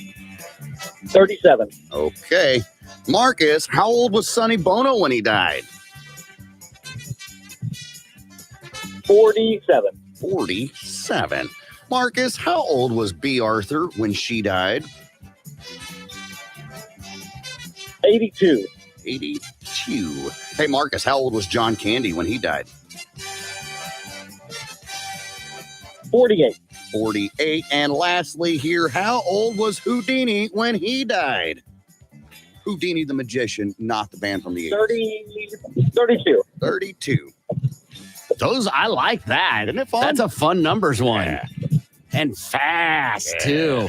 How do you think you did there, Marcus? I think I'm spot on. All of them are perfect. I love the confidence. Numbers is the category, Lindsay. Are you ready? Ready. Lindsay, how old was Paul Walker when he died? Paul Walker, That's what I said. 35. 35. All right, Lindsay, how old was Sonny Bono when he died? Ooh. I'll say 52. 52. Lindsay, how old was B. Arthur when she died? 76. 76. All right, Lindsay, how old was John Candy when he died? John Candy. Ooh. Famous Canadian Yeah. comedian. Uncle I want to Buck. say he was 46. 46. All right, Lindsay, how old was Houdini when he died? The great Houdini. We'll say 69. Giggity. Giggity. Ah, All right. How do you think you fared against her, Marcus? I think I'm definitely way better, way closer. All right. Let's find out. Gimpy. All right. The question was, how old was Paul Walker when he died? Marcus said he was 31. 37. Lindsay said he was 35. He was actually 40 when he died. Oh. Yeah, I thought he was younger than that. I mean, I probably would have picked, closer to what Lindsay picked. Right. I thought he was in his 30s. Yep. Made the 40. Next one here. How old was Sonny Bono when he died? Marcus said Sonny was 47 when he smashed into that tree. And then Lindsay said he was 42. Sonny Bono Lindsay was said 52. Excuse me, 52. Thank you. He was actually 62. when he Yeah, died. Lindsay got that one right. So it's tied 1-1. Mhm. The question of how old was B. Arthur, of course, from the Golden Girls, when she died. Marcus said she was 82. Lindsay said she was 76. She was actually 86 when she passed Marcus away. got that one right. He's up 2-1. Needs one more for the win. How old was John Candy when he died? That's the question. Marcus said 48. Lindsay said 46. And the answer is 43. Lindsay got that one right. She needs one more to win. It's coming down to the last question for a pair of tickets to see Nitro Circus at the BOK Center on October 14th. The question is, how old was Harry Houdini, the great magician, when he died? Marcus says he died at the ripe old age of 32. Lindsay gave him a very giggity 69. Harry Houdini died at the age of 52. Ooh, Lindsay got that one right. Funny thing about confidence, Marcus. You look silly when you don't get it right, man. So sorry, brother. I appreciate you playing, man. All right, thank you. Appreciate it, man. See you later. Yeah. Houdini, I knew was young. John Candy, I didn't realize he was that young. Yeah, I didn't realize he was that young either. I think I was 14, 15 maybe when he died. I remember hearing it in the news. Yeah. I was like, oh, well, that sucks. Yeah. We want to know from you what instantly triggers an emotion for you. BMMS and whatever that is to 82945. Can be anger, can be sadness, can be happiness, can be horniness, whatever it is. BMMS and whatever that is to 82945. What instantly triggers an emotion for you? BMMS and whatever that is to 82945 to win a case of Coors Light, which we'll give away when we come back. You lose, so you get nothing. Good day, sir. You get nothing. Out my inability to keep my penis in my pants. Yeah. Having kids usually fixes that Some situation. Yeah. that maybe if you're lucky, you'll get to do that. Vacations are nice. Absolutely. Can you work on a But- problem on a vacation, Lindsay? I don't think so. Because This once isn't a you get problem. This is a back- crack in the foundation. Absolutely. Mhm. Because once you get back, everything's right there, Yeah. What are some other And- things he could try? I think he Entertain the begs, idea. No goes bad on ideas. hands and knees and Begs? begs. What do you want me to? I will do anything you want me to do. Yeah. Horrible way to get into a conversation with somebody, right? And this is why. Because you want to fix it, you have to come up with ideas. Not me. Mm-hmm. You want to fix it. Mhm. Why do I have to tell you how to fix your problem? Mm-hmm. Not just this, any scenario, if you have to go to the person and be like, tell me what I have to do to fix this, then you shouldn't be in it. It's a horrible way to get into a conversation with somebody to try and rectify a problem. Mhm. Because it means you don't know. You haven't even entertained ideas. Right. How about a candlelight dinner? That's It's not good enough. and gravy and all, but the distractions there, man, you're not going to be able to enjoy your candlelight dinner. You're not going to be able to do much of anything fun, a vacation or anything like that, because there's a giant elephant in the room. Again, we're just trying to convince Mm-hmm. for a second chance. Mm-hmm. What about a spa day? Sure, I'll go ahead and let you spend your money on me so I can go and feel better. Yeah, is he about going to send myself. her on a spa day? I know. I think he needs to go to her and definitely he needs to know from her what she expects from him. I don't think. what he wants her to Come do. on, What- Lindsay. yeah, Come no. on. Come on, Lindsay. Taking Come on, her- Lindsay. What? What he expects of her. What Don't have she sex with wants him other to do. people. Yeah, absolutely. That's what the expectation is. Absolutely. But he's done it. He's done the damage. Yeah, so we're He's talking about a done the second damage. chance. Exactly. So what do we're just talking about crazy ideas. Yep. Commit to Yeah. an idea, Lindsay. Yeah. So going on vacation, sure, it's nice, but now he gets to go on a vacation too. Like, it's almost like, I don't know if I want to go on a vacation with you right now. Hall pass. You want a crazy idea? Give her a hall pass. There, Give her an yeah. opportunity to even Stevens this thing. Okay. Mhm. And she doesn't have to tell him about it. Ever. Well, no, she knows about his, so I feel like it has It's to be only even. fair, yeah. If it's even, it's even. No. Why do you not get to tell anybody? Maybe she doesn't even take him up on it. He'll never know. Mm, You know what I mean? Let him wonder. Did she or didn't she? yeah. Usually works. Hey, usually does. Yeah. Withholding information. Yeah. People have already texted him what my feelings are on this. To me, it's quite clear. But they are asking. Yeah. Right? They are going, what's some scenario? What's a scenario? What is a possibility? Brandon is on. Hey, Brandon, how are you? Good. How y'all? Good. What do you think? From a person who's been cheated on multiple times, I say the damage has already been done. But if he wants to win over, they've been married 10 years. Renew your vows. Make new vows. Tell her you're committed to her and only her. You know, just go and renew your vows. That might win her over. You never know. Right, a mulligan. Right. Yeah, pull a mulligan. Yeah. Pull that mulligan card. Pull it all day long. You said that you've been cheated on multiple times, Brandon. Would that have worked with you? No, because I stayed with someone who cheated on me 9 times. Whoa. Yeah. Are you But blind? Are you blind? Well, I lived 7.5 hours away from my family at the time. So I was kind of forced just to stick around because I was in a state I didn't know. I wasn't from that state. So I stuck around and rode out the roller coaster. What was her excuse on the 7th time?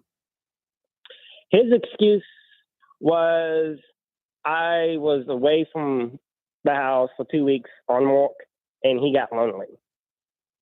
So this is your boyfriend. Yeah, it was my ex. Yeah. But when he said that, I was like, yeah, I'm done. I took the call around midnight when he was drunk, took the call, and I left and never looked back. Had to rip that Band-Aid, huh? I just left. I was done. Wait, that was the 7th time. Yeah. And then And you took the came call back. took the call back because I was like, oh, maybe you changed. And the 9th time was finally the draw. For him I'm just being really honest. Him cheating 9 times, do you blame him or yourself? I blame myself for being blinded by love. But it stupidity. wasn't. No, it wasn't, though. No. Yeah, it was not my fault, but I mean, I kept going back, No, it's your fault. It wasn't love. It was my own stupidity trying to think I can change someone. Right. Hope. Well, it was hope. You were hoping. You were hoping he'd live here. Yeah. Yeah. Right on, man. Brandon, have a great day, man. You too. All right, see you later. These texts are Scott is on. Hey, Scott, how are you? Good. How are you? Good, buddy. What do you think? You know, let's be real. I love some of the comments, and you guys especially, but let's be real. You're not going to be able to give her a hall pass because we as men are never going to forget that. We're never going to stop dwelling on it. And, you know, we're going to be the demise of that at that point. I think there's only one way to really do it. Either walk away because you can't tell me guilt took over after. You were enjoying it then. You went out for that purpose to go meet somebody. So either open this up to an open relationship, ask her, hey, do you want an open relationship, or walk away now, brother, because you lost it. Let me ask you, Scott, what would be an argument they would have had that would have not justified him cheating, but going out and being completely reckless? Like what's something... Well, she would have had to cheat. I mean, the only way I'm ever going to cheat is she walks to me and said she just cheated. I'm walking out. I'm going to get me some, and I'm done with this relationship. But then, I mean, you're I mean, not let's really be real cheating as at a that man. point, are you, Scott? You're not. Well, Mhm. you know, until that divorce, I get it. But there's no hall pass or dinner or vacation. I agree with her vacation. That means she's not going to forget that. I don't care if 5 years down the road, that's going to be in every argument you have. Mm-hmm. So you might as well either walk away or open this thing up and let's become swingers. Just walk up to her with a pineapple in hand. Right on, man. Upside down it, baby. All right, Scott, have a great day, friend. You too, guys. All right, see you later. Got a great idea to fix the situation. I hear that, like, well, if she cheats, I'm going out right and cheating, and cheating right away. It's gonna be like the movie Hall Pass. I'm going to Applebee's and having wings and going to bed at 9. Like, yeah, right, because that's our routine now. No, That's where we're at. No, I'm don't have the game. Like, what are you talking about? It's not like I'm turning down women every time I go out the door. You go to the bar, you wait till about, 1:45-ish. Oh, You find the biggest woman with the least amount of teeth in her face, and you say, you're coming with me. I gotta be honest. If I'm cheating as revenge, it ain't just gonna be on crumbs. Listener email, I'm about to get divorced from my wife of 10 years Homeless because people eat out of garbage cans, I Corbin. made a stupid mistake and had a one-night stand. We got in an argument. I left, went to the bar, and slept with some woman. Almost immediately, the guilt took over me. She's told me it's over. But I have to try. What can I do to get her or to give our marriage a second chance? Lindsay. Okay, so he already did the most awful thing he could have done, and that was cheat. But he was honest. So he's got that going for him at least. And if he wants to work things out, he's going to have to take the blame and take whatever is coming to him. If she is pissed, let her be pissed and just take it. Take the anger and just wait it out and see what she wants to do. The ball is absolutely 100% in her court. So whatever she wants, she gets at this point. If you want to stay in this marriage, if she wants to go through therapy, then you guys are going to go to counseling together. If she wants just you to go to counseling, then you're going to have to go to counseling because the ball is absolutely 100% in her court. Gimpy. Yeah, man, there's really nothing you can do. Honestly, just sit back and take your lumps as they are. All right. If she wants it to work, she'll figure it out. She's gonna be mad AF for a long time, and you're gonna have to deal with it. You're gonna have to deal with being boring. There's not gonna be any time going out with the boys or going out doing what else, And if you can't handle that, then you need to walk away. You need to realize, well, I effed this one up. I'm just going to go ahead and take my ball and I'm going to go home and then I'll come back and play the game another day. You know what I'm saying? It's just, there's nothing really you can do. Just let time pass it on by. That's it. I'm sorry. I have no gimmick for you that will work. You tell her you want it to work. You made a giant mistake and you're willing to work through it. She doesn't hear that. You got your answer. It's pretty black and white, man. Yeah. You have to eat your S sandwich. And when you go on and date in the future and be asked what happened with your marriage, you got to be honest. You est the bed royally. And so either you tell her what you want and hope she appeases you, but why beg someone to be with you? The Huffington Post has a list of the rudest things to avoid when you're visiting someone's home, like things you shouldn't do, right? Okay. Touching or moving things. Well, yeah. Oh, so like I'm guilty of this though. Like if a picture I'm shocked. If a picture is crooked hanging on the wall, I'll straighten it. Why? No. Why? It's not yours. Exactly. Nope. Because I'm sure that it wasn't supposed to be crooked. You don't know that. Some people like things off kilter like that. I'll even mention it. I'm going to fix that. Oh, that's rude. That's like, like the cliche of like a mom coming in like, your pictures aren't straight. Oh, Jesus Christ, Ma. Another one. Expecting a tour. Oh, yeah. You don't walk in and be like, give me a tour. No, I don't. I totally do. I love snooping around. Because I don't want someone to do that to me. Because what if your bedrooms aren't clean or the bathroom's not clean? Then they'll let you know. Yeah. Furthermore, Susan, they shouldn't be having company over if that's the case. Bedroom, maybe. Right. Bathrooms, though, clean that ass up if you're having company come over. Another one, overstaying your welcome. Right. How long? What's the good amount of time to stay at someone's house? Depends on what the activity is. Yeah. Let's say dinner. Oh. Good morning. It's the Big Man Morning Show, and we got beer to give away. We want to know from you what instantly triggers an emotion for you. Bmms and what that is to 82945. We'll pick your text, get you on the phone like we have Jack. Hey, Jack, how are you? I am wonderful. How are you guys? Great. Jack, what instantly triggers an emotion for you? All right. So I'm going to preface this with a little information first. I'm a wee bit on the spectrum, so I process emotions slightly different, so this is going to seem weird when I say this, but every time I see it's one of the final episodes in The Office, Dwight's getting married. Jim has been pranking him the whole time, but they've been guten prong, like good pranks. And the last one, he comes in, and Michael walks in, and they make eye contact, and he's got some salt and pepper in his hair. It's been a couple of years, and they all tear up. And every fudging time that episode, and I've seen it a bunch of times. And like, I'm a veteran. I was in the Marines. I fought in the war. My parents are dead. I buried friends. Like, dry-eyed, nothing. Every time he walks into that room in the back and they tear up, I can't help it. I get weepy. What is it about it that strikes you? I think it's just like the wholesomeness of it and the connection that they had, and you know how Dwight looked up to him and like their friendship, and just like him coming back after a couple of seasons because the show was kind of garbage after he left. So it was just a whole culmination of a lot of things. It just gets me, man. I can't help it. All right, Gimpy, tell him exactly what he's going to get. You know, if you want to trigger Corbin emotionally, just disagree with him. He'll stomp his feet like a little toddler. Enjoy this case of Coors Light. Back to you guys.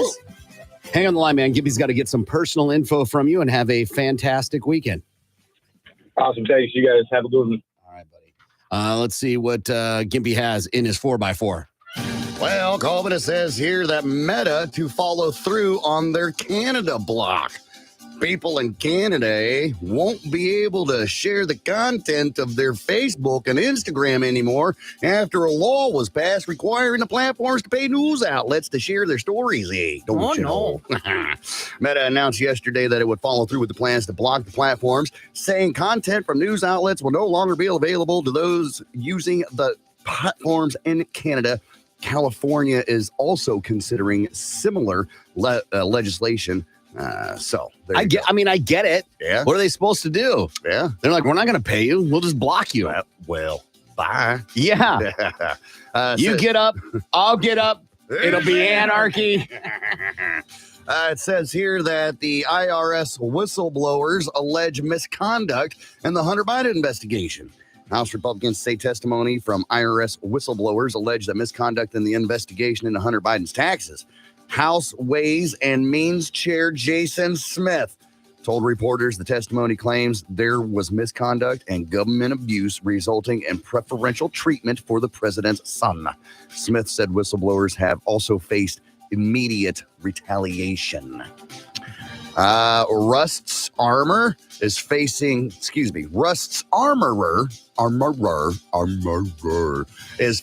new charges. Hannah Gutierrez Reed is now being charged with tampering with evidence after prosecutors claim that she transferred narcotics to someone the day of Hutchins' death in 2021. It says last week, the prosecution also said that Gutierrez Reed was likely hungover when she was working that day, claiming she drank and used marijuana after working on the set. This is the biggest cop-out ever. Right. She might have been hungover, or let's just say she was. Right. Huh? So? How do you even prove that?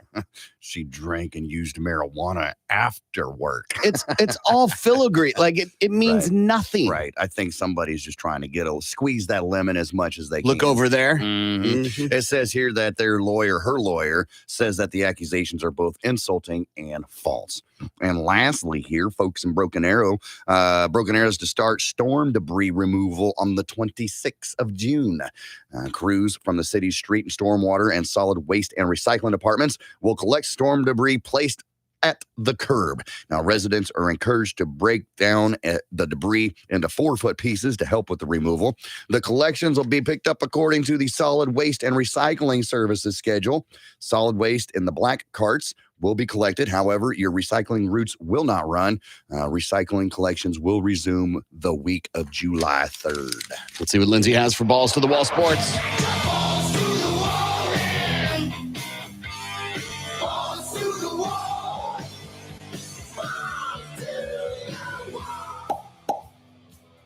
Two teams from the Southeastern Conference are set to battle for the 2023 College World Series Championship. Fifth-seeded LSU knocked off top-seeded Wake Forest with a 2-0 walk-off victory in the 11th inning on Thursday night. LSU third baseman Tommy White blasted a 2-run homer in the bottom of the 11th to send the Tigers to the final. LSU is set to begin the series on Saturday against second-seeded Florida in a best-of-3 series at Charles Schwab Field in Omaha.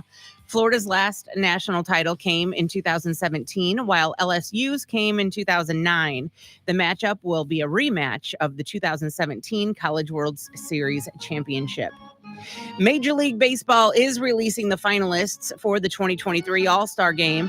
Braves outfielder Ronald Acuna Jr. and Angels two-way star Shohei Ohtani each earned automatic starting spots after leading all vote-getters in Phase 1. For the rest of the ballot, each position has been narrowed down to 2 finalists, with there also being 6 outfielder finalists for the 3 starting spots. The MLB All-Star starters will be revealed on June 29th ahead of the game, which will be played on July 11th at T-Mobile Park in Seattle. America's national pastime is heading back across the pond this weekend. The St. Louis Cardinals play 2 games against the Chicago Cubs in the MLB's second ever London series at London Stadium, starting on Saturday. In 2019, the Yankees swept a 2-game series against the Red Sox. London Stadium has tinkered with its field dimensions since then, moving the center field fence back 7 feet after New York and Boston combined for 50 runs in their series. St. Louis and Chicago were originally scheduled to take the transatlantic trip in 2020, but the games were canceled because of COVID. And Colorado head coach Deion Sanders is undergoing a procedure to relieve clots in both of his legs. Sanders announced in a video on social media that he has 1 clot in each leg and will undergo emergency surgery today. The Pro Football Hall of Famer added that there's no talk of amputation for his left foot after reports said that he could lose his foot.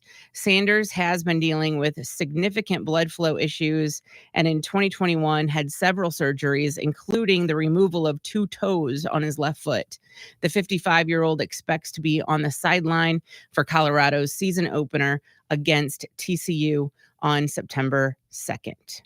And that is your Balls to the Wall Sports. I'm Lindsay on 97.5 KMOD. Balls to the Wall Sports is powered by Miller Lite, the original light beer. I'm not judging that. Gross. It's deep mold. Yeah. It's mold. Gross. Yeah. In the toilet bowl. Yeah. That's okay. Ugh. Now, I mean, there's a difference between is there sitting urine or like, Mr. Hanky, is he taking Skid a little marks. swim right there? There's some rubbing is racing. Right. Like, Gross. previous person was a freckler. I get what you're talking about. Yeah.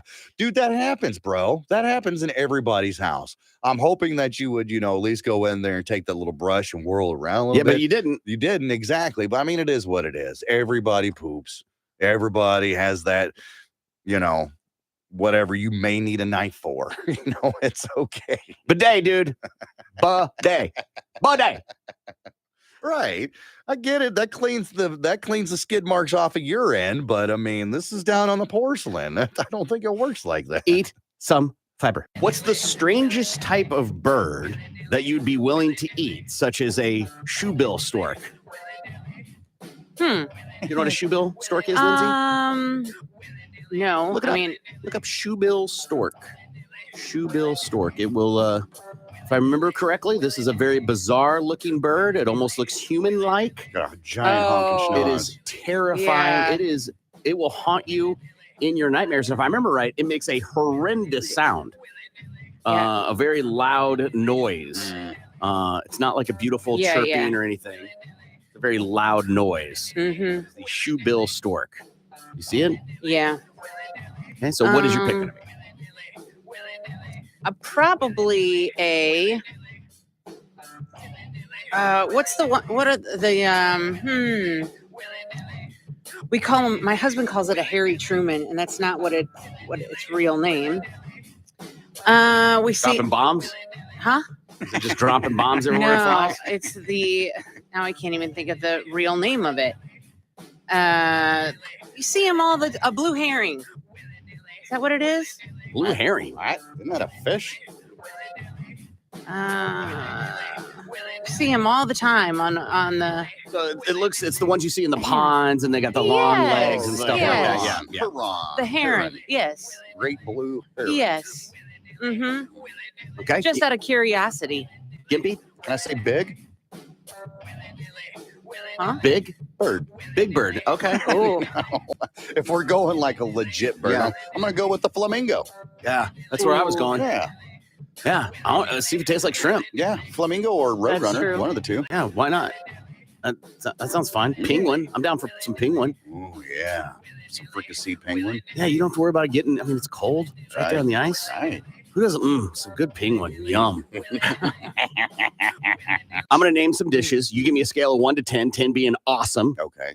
and 0 being pass. Okay. Okay? Lindsay, you're in on this too. Okay. 10 being Let's awesome, start. 0 Let's being start nothing. basic, Okay. right? Yeah. Spaghetti. Oh, no. Lindsay. Oh, 10. Okay. Gimpy. 3. Okay. Fettuccine Alfredo. You can 10. You can say 10. Could I say 11? Gimpy? Oh. What kind? Is it seafood or is it chicken? This is just the cheese. This is Just no the chicken. No. sauce Yeah. and noodles? Yeah. 0. Okay. Manicotti.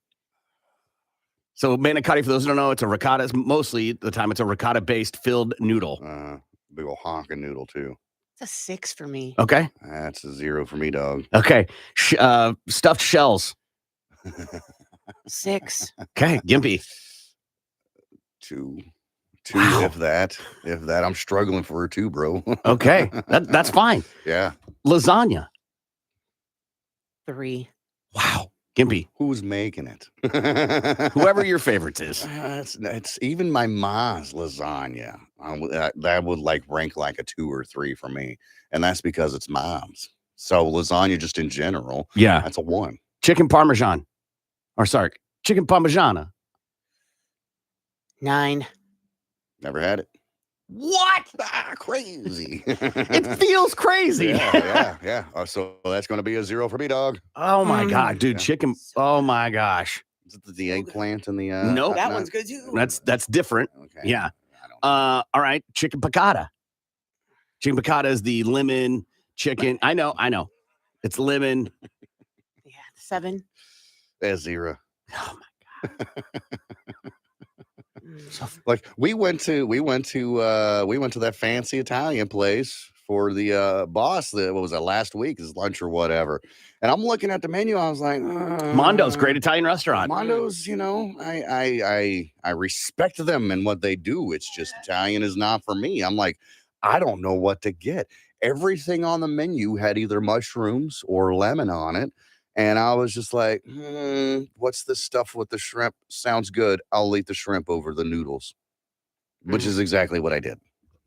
I mean, I wanted to see. All right, so let's just go with a couple things here because I'm trying to find fried mozzarella. I mean, that's just deep 10. fried cheese. But even then, I want to give it like a 4. Calamari. 10. Calamari. I'll go ahead and give that like maybe a 6 or something because I've had calamari at other places that's not Italian food. Bruschetta or bruschetta. 10. Was that the fancy bread? It's most of the time it's toasted little pieces of bread with tomatoes and olive oil and balsamic and basil and Yes, stuff. the extremely stale bread that you chip a tooth on every time you eat it. That's a 0. Let's see. Let's get it. Spaghetti and meatball ravioli. Lindsay? 6. Only if it's Chef Boyardee. Which actually his name was Chef Boyardee, but we had to Americanize Yeah. it. Give me your rating, Mr. Wikipedia. 1. Tortellini. 4. 2. Peppers and onions. That's it. Like no sausage to put them on, It's or sausage, anything? peppers, and onions. It's typically Like a 4. bun, you know? I mean, I guess with the sausage, peppers, and onions, I give it like a 3, 4, maybe even. fettuccine carbonara. What's the carbonara part? Bacon. Oh. That's a 5. What? 1. Eggplant parmigiana. Yeah, that's 8. That's a big 0 for me, homie. Meatball sub. Oh, God. 5. This is getting worse and worse the further we go down. 0, man. That stuff is too messy. It doesn't eat well. You have to have a fork to eat a sandwich. I think that's retarded. Oh, I like it. Gnocchi. What? Huh? Oh, okay. I've had that come in like a Hello Fresh or something like that once. And I was like, what is this? What is this garbage? Oh, you didn't enjoy it? Lindsay. 5. 0. Oh my gosh. I know it sounds crazy, but like when it comes to like the Big 10 of restaurants and foods and stuff, Italian's at the bottom of that list for me, man. Somebody texted in and said, you think Zio's is delicious? You got to try Luigi's and Sky Took. So authentic. I think it's run by the actual Italian mob. I've had Luigi's and Sky Took. It's fine. Mm-hmm. It's fine. I like, it's not like I go to Zio's and I order one of everything. Right. Right. I worked there after college and their 5 cheese pasta, adding chicken to it was so good. Yeah. Their spinach artichoke dip, which isn't Italian, whatever, but it was so good. Mm-hmm. I just like the brown paper on the tables that give you crayons. The cannoli, yeah, I know how to write my name upside down. Cannoli, with the Alfredo and the chicken stuff, so good there. I'll give you that. I'll give you the Italian dish, the cannoli. That's delicious, just because it's cheese and powdered sugar. No. That's the dessert. I know. Yeah, I'm talking about. That's the only Italian food that I really, really, really, really, really, really like is a good old cannoli. We haven't gotten to the real one. Pizza. I've said it before, and you all thought I was crazy. 1 to 10. 1 to 10, a pizza. That's going to be a 3 for me. So low on the scale, man. Lindsay. 10. Yeah. Always. Pretty much all those except peppers and onions that we've mentioned are about anywhere between an 8 and a 10 for me. Really? See, I love peppers and onions. I don't love the heartburn, but man, it's almost heartburn for me. A good bolognese pasta. Well, Italian food. They are the Beatles for me. A nice short food. short rib braised ragu. Ragu, the sauce in a jar. So it's just no. So good. I'm telling you, man, Italian food. 3 charged in kidnapping extortion plot. 3 people have been arrested after torturing a man in a hotel room in Tennessee. It happened on the 21st of this month when police say 25-year-old Jessica Mortensen lured a 25-year-old man to a hotel room. Inside the room, 41-year-old Harry Kingham and 37-year-old Joshua Frazier forced the victim to remove his clothes, then held him at gunpoint while taking him to the bank to withdraw thousands of dollars. The victim was then... Good morning. It's the Big Man Morning Show, 918-460-KMOD. You can also text BMMS and then what you want to say to 82945. Good morning, Lindsay. Good morning, Corbin. All right, clutch tickets being given away, KMOD.com. That show is happening on August 19th at the Canes Ballroom. Sign up to win. Good morning, Gimpy. Oh, good morning, Gimpy. Hey, buddy. Good morning. You moved. It happens sometimes. So, patio party tonight, Market Pub, Fontana Shopping Center, 51st and Memorial, $2 Miller Lights. And there's a good possibility I'm going to be staying late and doing some karaoke. Just saying. Me too. All right, we're qualifying people for golf and beer for a year. Listen every hour with us to qualify. Win a case of Corona Premier Light Beer and a round of golf or 2 at Birdie Bay every month for the next 12 months, but you have to get qualified. And Kelsey Austin of Owasso heard the cue, so Kelsey's in the running. Another cue being played in about 54 minutes, so be listening for that.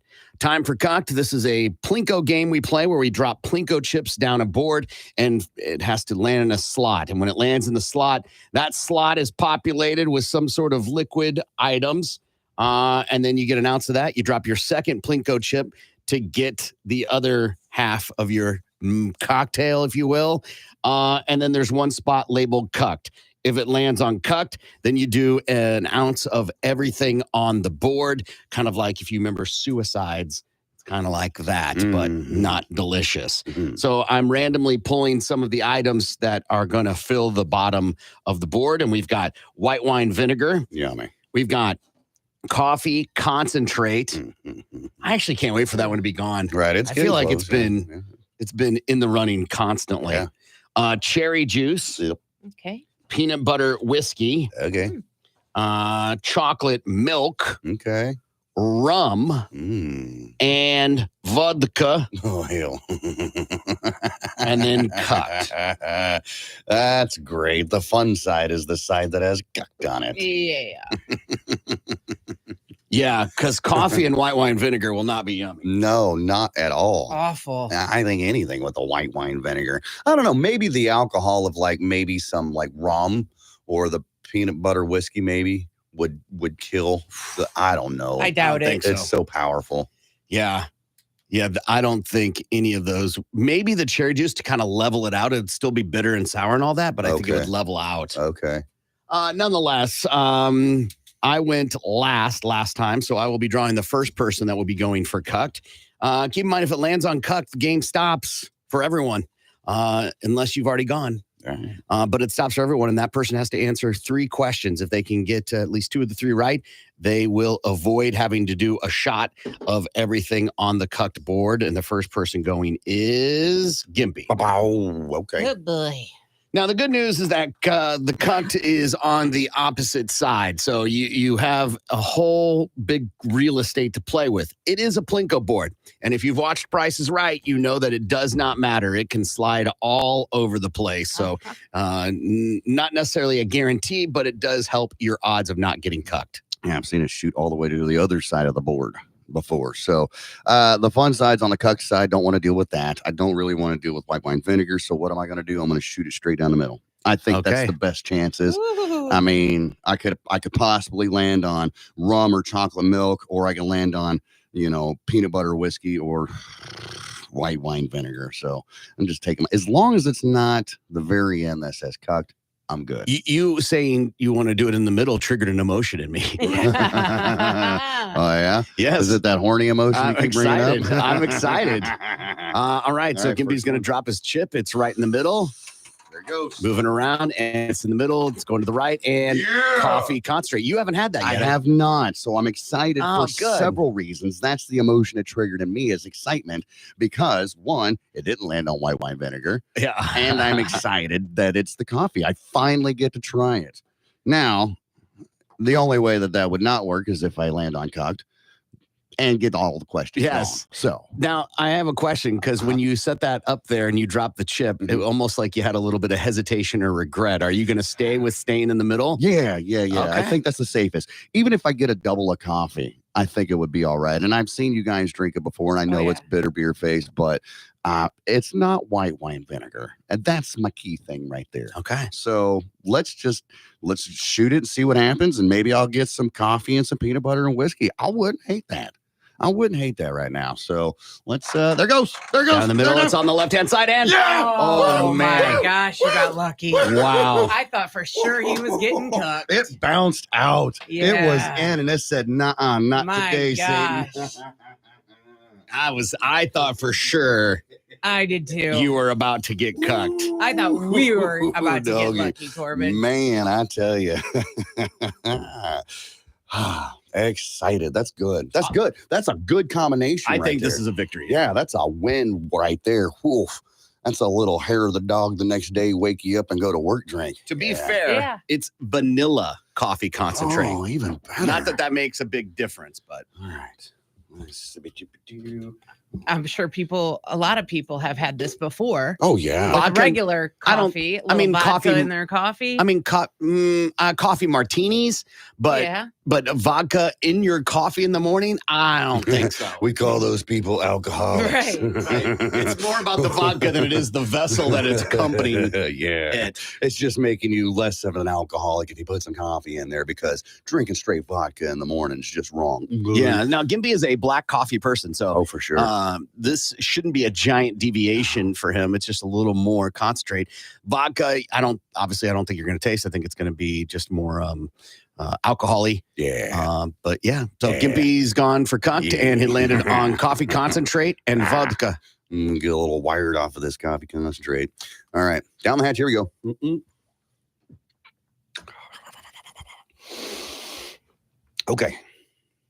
Okay. Very Kahlua-like, because Kahlua is a coffee liqueur. Yes, but Okay. it's cream. Kahlua is not. Kahlua isn't cream-based? Bailey's is. You ever drink Bailey's from a shoe? Have, yeah. So that, I don't know what's burning me. The vodka, how the alcohol burn, or the coffee concentrate. Now, you two are the only ones that have had the coffee concentrate. Does it burn going down? It is a high-quality Barton vodka, so. Yeah.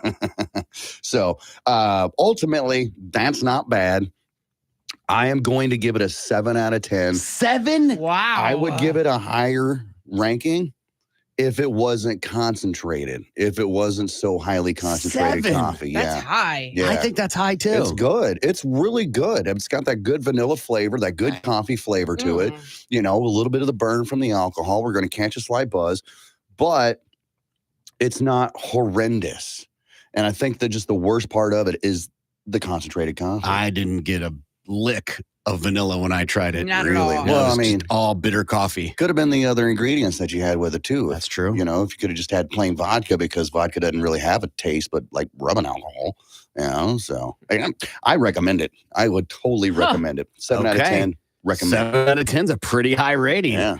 I consider that a giant win then for you. All right, we're doing cucked. Gimpy has gone, so now he's going to draw the next person that will go for cucked. Next in line is Lindsay. All right, so Lindsay, Gimpy went in the middle to try and play the field a little bit more. Is that the kind of the game plan you're going to go with? Possibly. I'm hoping for a little chocolate milk and the cherry juice. Okay. It's a song, if I'm not A mistaken. little chocolate cherry. Yeah. I've had that before. Yeah. Okay. And so, for those that don't know, the chocolate milk is kind of near the cucked, and the cherry juice is more on the right-hand side. So that's a fun game you're going to play. Yeah. I can't wait to see how this plays out, how you're going to land on that. Oh my I mean, you see what happened to me. It landed in cucked. It did bounce out, but it did land in it. Which one did you go in? Right in the middle, I right down the forget, middle. right here? Sure. Oh no. I'm so nervous. Okay. Come on, cherry juice. And it in. Oh, peanut butter whiskey. I'll take some peanut butter Nice. whiskey. Okay. Okay. So, what do you want to go with that? I think you go for chocolate milk. yeah. Little Reese's Pieces thing happening. Yes, absolutely. oak. That sounds delicious with oak. Yes. With a nice little oak aftertaste. I love a good oak peanut butter chocolate. Yes. All right. So, we're going to go slot. What are you going to do? I think so. I'll stick to the same slot and pray for the same result. Okay. Hmm. It's going down to the middle. And wow, vodka. Did you pucker a little bit? A little bit. It teetered on the. Did you see me squeeze that grape? No, I Okay, didn't, but squeeze a grape. All right. So she. if you were in marching band, you'd know. No, I wasn't a dork. All right. So go to your spot, Lindsay. And so she is going to do peanut butter whiskey and vodka. And this is where did we get the peanut butter whiskey? I had that. Okay, where did you get it?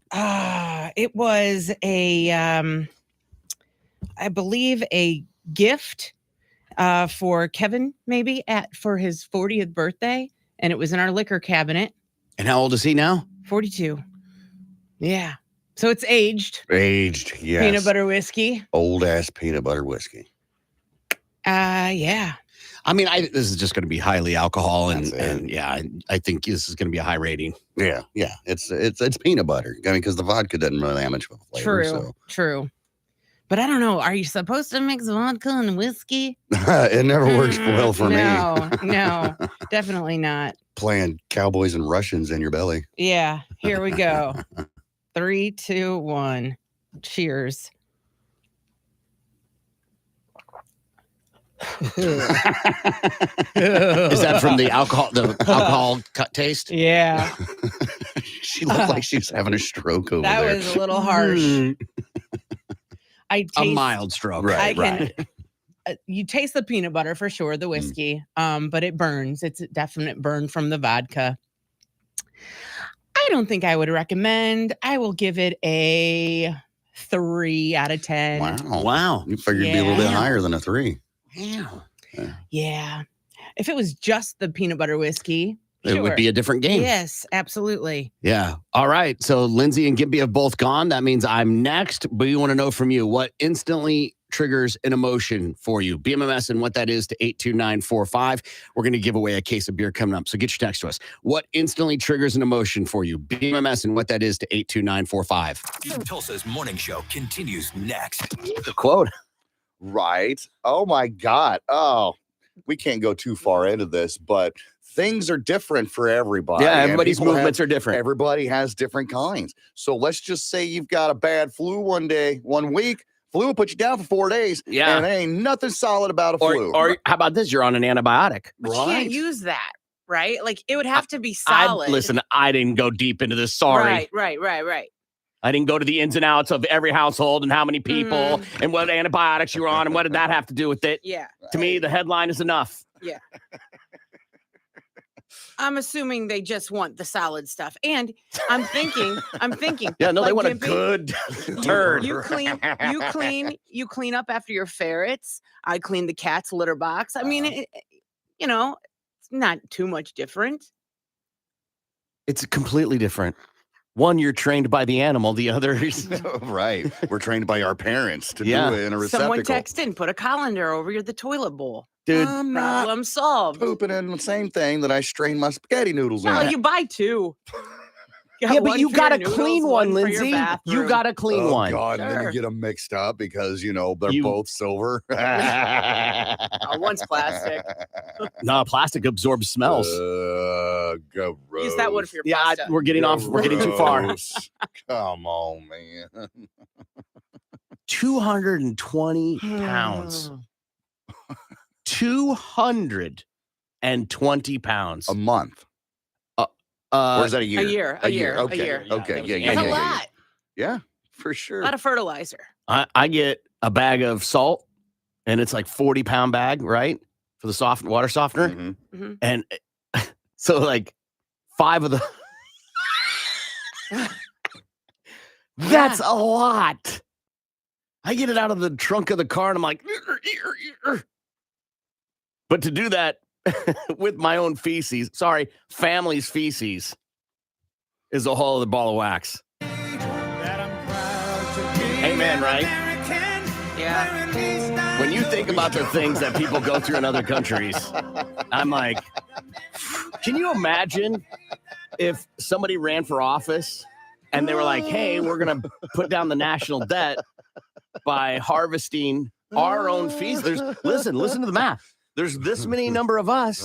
We can sell it at this much. We'll have this debt wiped out in no time and have a surplus. You'll be sent a bag. Right, a government bag. That is not the best bag ever. It kind of leaks every now and again. Y'all couldn't wear a mask. For real. You want me to crap in a bag every day? Ship it off. Think about that. We couldn't get everybody on the same page. Hey, with the mask. Hey, did you crap in your bag today, sir? Look at that beta crapping in a bag. Oh my goodness gracious. No, there's other options, man. There's other options. There are plenty of animals on this planet that we could be harvesting. Hey, we do harvest their dookie for fertilizer. Yeah. Why do we got to use our own? Is ours as the human? Yeah. Is the human sample that much superior? I can give you an actual reason why. Why is that? Box checked. We need more. There's not enough crap in this world, which is crap in itself. There's more crap in this world than what we need. Yeah. Most people don't know this. There is a whole subgenre of studying the human feces. Right. And to the point where they do fecal transplants. Right. To make people healthy. That was somebody's idea. That was like, guys, that was a meeting. That was a table, a long rectangular table, probably had lunch catered in. Okay. And I've got an idea. Do the people that study fecal do lunch meetings? No. Probably not. No. Why not? No. Why not? And that office gives a whole new meaning to brown bag lunch. Hey, it's brown bag lunch meeting. It's brown bag every day. Brown bag. To me, yeah. Whew. I'll do you one better. Yeah. Someone was like, Dad, yes, I son. don't want to study engineering anymore. Oh, okay. Well, what were you thinking about getting into for the rest of your life? I know that it is very important. I know that it is a family thing to be into engineering, but I've got to change it. I've got to chase my own dreams. I don't want your life. I get that, son. I get it. I was an engineer. Your grandpa was an engineer. His dad and grandpa were engineers. I mean, it just seems to fit, but I'm curious, what do you want to do? Let me help you. Poopy scoop. Excuse me?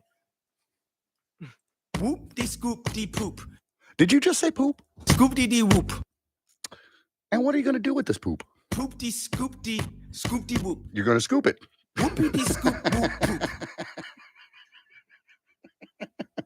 poop. You sure you don't want to be an engineer? Poop. Sure we can't guide you into some other field? Whoop de scoop poop. You could be a gynecologist if you want. Poop. Proctologist, it's close. If that's just what you want to do with your life, I mean, okay, good. I support you 100%. Poop. Yeah. Mm-mm. Somebody's like, I'm going to be the best poop expert ever. Yes, absolutely. How was work today, honey? Poop. It was the S. Do not. Because I don't know about you guys, but my wife has friends that she works with, and we go to dinners with them or whatever, and they talk about work. And I always set a little thing on my watch, and about 20 minutes in, I'm like, okay. Like trying to get out of the conversation No, or change the conversation? Yeah, we're done. Okay. We're not talking about work anymore. Yeah. I get that. Do not bring it up at all if your husband or wife does poop research. No. Not a fun dinner. No, because that's where everybody Topic. gathers around the table and talks about their day and how it was. And yeah, you can't do that if you're a poop expert. Lindsay, do you have friends that do like plumbing or drywall work? Yeah. And when you need plumbing or drywall work, you call them, right? Of course. Of course. Do not call him about our poop, please. Right. Exactly. Hey, Jim. Yeah. You're an expert in the poops, huh? Honey, my tum-tum isn't right. Call Jim. Right. I'm not calling Jim again. Again. He does not want to hear about my poop problems. Sure he does. He deals with it every day. That's the conversation you have with people that do drywall, electrical work, They're professionals. car repair. He does it every day. He does not mind. Y'all had a show some time ago about well-endowed men who have trouble with the dating scene because of their genetic disposition. Unfortunately, I didn't get a chance to catch the whole show. Well, I'm not sure how to ask this, but are any of them still single? I'm 5'2", 120 pounds, pleasant on the eyes, and very capable of intelligent conversations. What are my choices? What is going on here? Are they trying to get us to hook them up with the big dong man or what? I don't know. I don't know if it's a man or woman. Okay. Right? Is this person trying to get us to hook them up with somebody with a huge schlong? I don't, It's conversations like this that create an illusion that every woman wants a gigantic dong. Vaginas are all different. Right. Mm-hmm. Some, that's terrifying. Right. Some, that sounds exciting. Right. Some, that's not even big enough. Yeah. I have never thought if there is a website for women to go to find men that are well endowed. Now that we've said it aloud, I'm sure there's one. Well, there has to be. They've got one for farmers, Christian singles.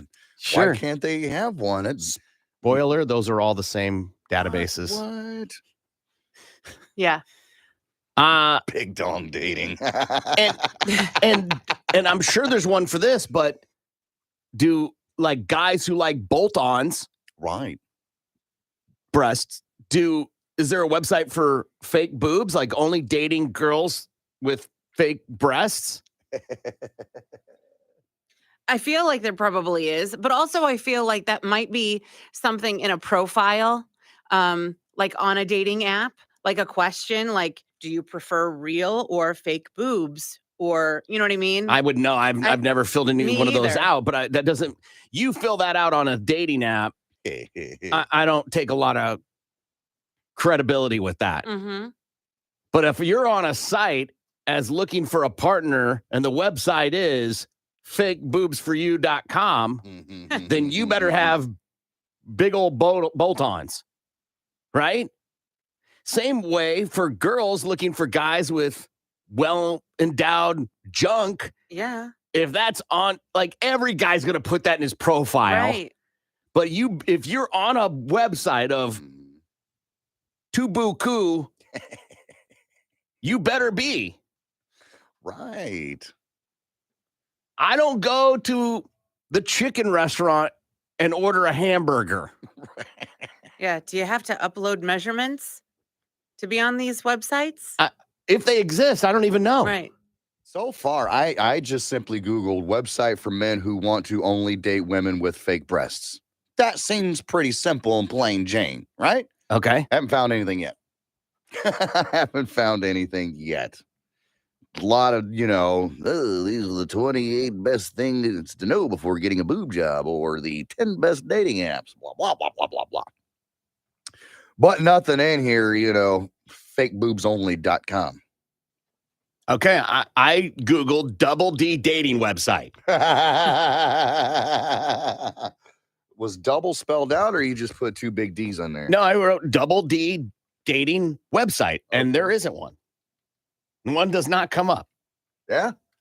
I honestly don't think that there are websites that get that specific. Yeah. On our trademark. On our trademark. Yeah, absolutely. There needs to be. People are vain. Mm-hmm. Yep. So my whole thing, if that was my company, is that you'd have to do that across the board. So if you're going to have, doubleddating.com, then you're going to have, tubuku.com. Right. 9 inches or more.com. Yeah. If whatever that is. It is, yeah. I'm almost afraid to type that in. Just like people are into feet. Like there should be a D. You can also text BMMS and then what you want to say to 82945. Forget the pun, but a new meme has surfaced about the sub thing. Yeah, what do you got? And it shows Jared Fogle eating a sub, and then it shows that Ocean Gate, and it says bigger sub disaster. Right. I seen one like that, but it said, which sub do you trust more?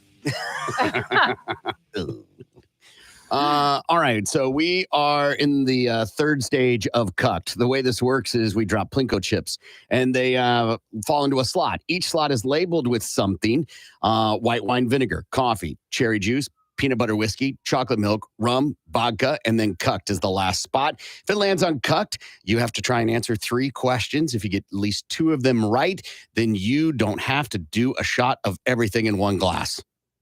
If you can't get at least 2 right, you will be drinking something and have your tum-tum problems later. Gimpy went, as you heard, and he ended up having coffee and vodka, coffee concentrate, we should add. Lindsay had peanut butter, whiskey, and vodka. Uh-huh. And so it'll be my turn. You both kind of went in the middle. I'm going to stay on the right.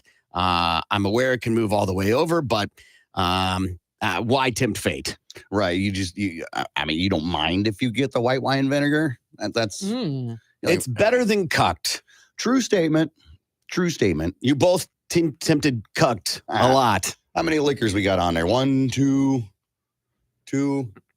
3. Okay. Peanut butter whiskey, rum, and vodka. Okay. And then, that wouldn't be too awful bad if you got cucked. It's just the vinegar is the worst part of it. I mean, I don't want to do a triple shot. Why not? It's just not my thing, man. But it's Friday, brah. I don't know what that means. Friday. Come on. It's still a day that I have to be a dad. Come on. There's and plenty of operate dads my vehicle. Yes, there are. that drink at 8:30 in the morning. Come on. Case in point to my left. Yeah. So I'm going to just stay on the right-hand side of the board as tight as I can. And so I'll just drop my first chip and down it goes. Straight down. White wine vinegar. What are you taking a picture of? Golf and beer for a year. Someone's asking about it. It's easier for me to take a picture of it and explain it. White wine vinegar. So there you go. I don't love it. It is not fun. It tears up your inside, but it'll clean me out, I guess. Good. Good. Thank God. And way to see the glass half full. Listen. It'll clean you out. Full benefit, you know? What are you going to do? As we get now, older. a double of that's going to make me a little nervous. I did have my daily yogurt. And so I would hate to curdle that up with a double. All right. So, I'm going to stay in the same spot, and we'll see what happens. Brave. Going down. It's moving around in the middle, and white wine vinegar. Dang!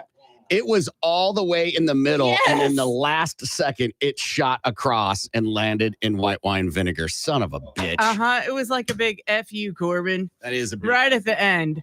I'd like to go ahead and give my review now, and that's going to be a 0 out of 10. Would not recommend. There's no way this is good for you. No. There's no way anybody should be drinking vinegar. No, not at all. Unless you're on the show. That was, remember when that was like the diet thing to drink apple cider vinegar and lose all this weight? That is a thing, and that's different, and it's a teaspoon. Yeah. Not a shot. Not 2 ounces. Yeah. Dramatically different. Dramatically different. Yeah. Okay. Corbin's getting ready, bracing himself. Yeah, it's not going to be good. I just can't stop thinking about his yogurt curdling now. Like that's I know. You put it out there. Nasty. How about you, Gimpy? I am perfectly capable of not thinking of your yogurt curdling or otherwise. Okay. Just checking. It's bad enough I seen your leftover yogurt in the trash can. It's just a little bit. I just kind of went, I just saw tossed it in there. I saw it. I'm like, that's Corbin's yogurt. You might be tossing it in there again later. It right on it in. is the stench. Yeah. Is so bad. It's so bad. Mm-hmm. God. Why couldn't you have gotten cucked, Lindsay? I'm going to stay all the way to the right-hand side. It's better than getting cucked. It is better than getting cucked. Is it? Yes. Is it? I don't think so. You got 2 ounces of white wine vinegar as opposed to what would have been just 1 ounce of white wine vinegar. So is it really? Or nothing. Or he probably wouldn't have gotten anything. That is a true statement. You could have gotten peanut butter whiskey and cherry juice. I mean, listen, there's 8 slots. We could play this game all afternoon. It could have landed in this. It could have landed in that. It could have landed in that. I feel like you but did get statistically, I did not get cucked. I didn't answer questions. I know. No, not kinda. It's 1 ingredient, not kinda. Yeah. Kinda. Cucked would be 7 ingredients. True. Yeah. You got cucked with the F instead of the C. Yeah, this is a what it horrible is. ingredient to get stuck with. Yeah. And I'm helping you guys as well. Oh, absolutely. The quicker we can get that bottle empty, the better. Yeah, and we can put fish sauce back on. No. Yeah. We've got to put something bad on there. We can't make this a bar. Why not? It's suddenly not cooked. It's suddenly a bar. We can do what we want. That's not the point We want all the of this wars. game. I know. It's true. Okay. All right, enough of the. I mean, we back could and forth. make it a bar and be like, who has to Uber home today? Who's going to have to pay the money to Uber home today? DUI roulette. I love it. Yes. Yeah. Drunk driving. All right, here we go. You can do it. Oh, I can do this. Of all the things we've done, Oh God, doing the shot isn't the hard part. Right. It's what happens after I swallow it is the hard part. Yeah. That's what she said. I mean, we could always go back to the wheel and do stuff like baby bird and poop art and stuff like that. Okay. Here we go. White wine vinegar. Let's destroy my voice. I just think you only got like an hour and a half left. Less than that. All right, here we go. White wine, 2 ounces of white wine vinegar. Down the hatch. And there's that vinegar stroke. Is that what it looks like? I feel sorry for your lady. My seizure looked bad. You didn't have anything compared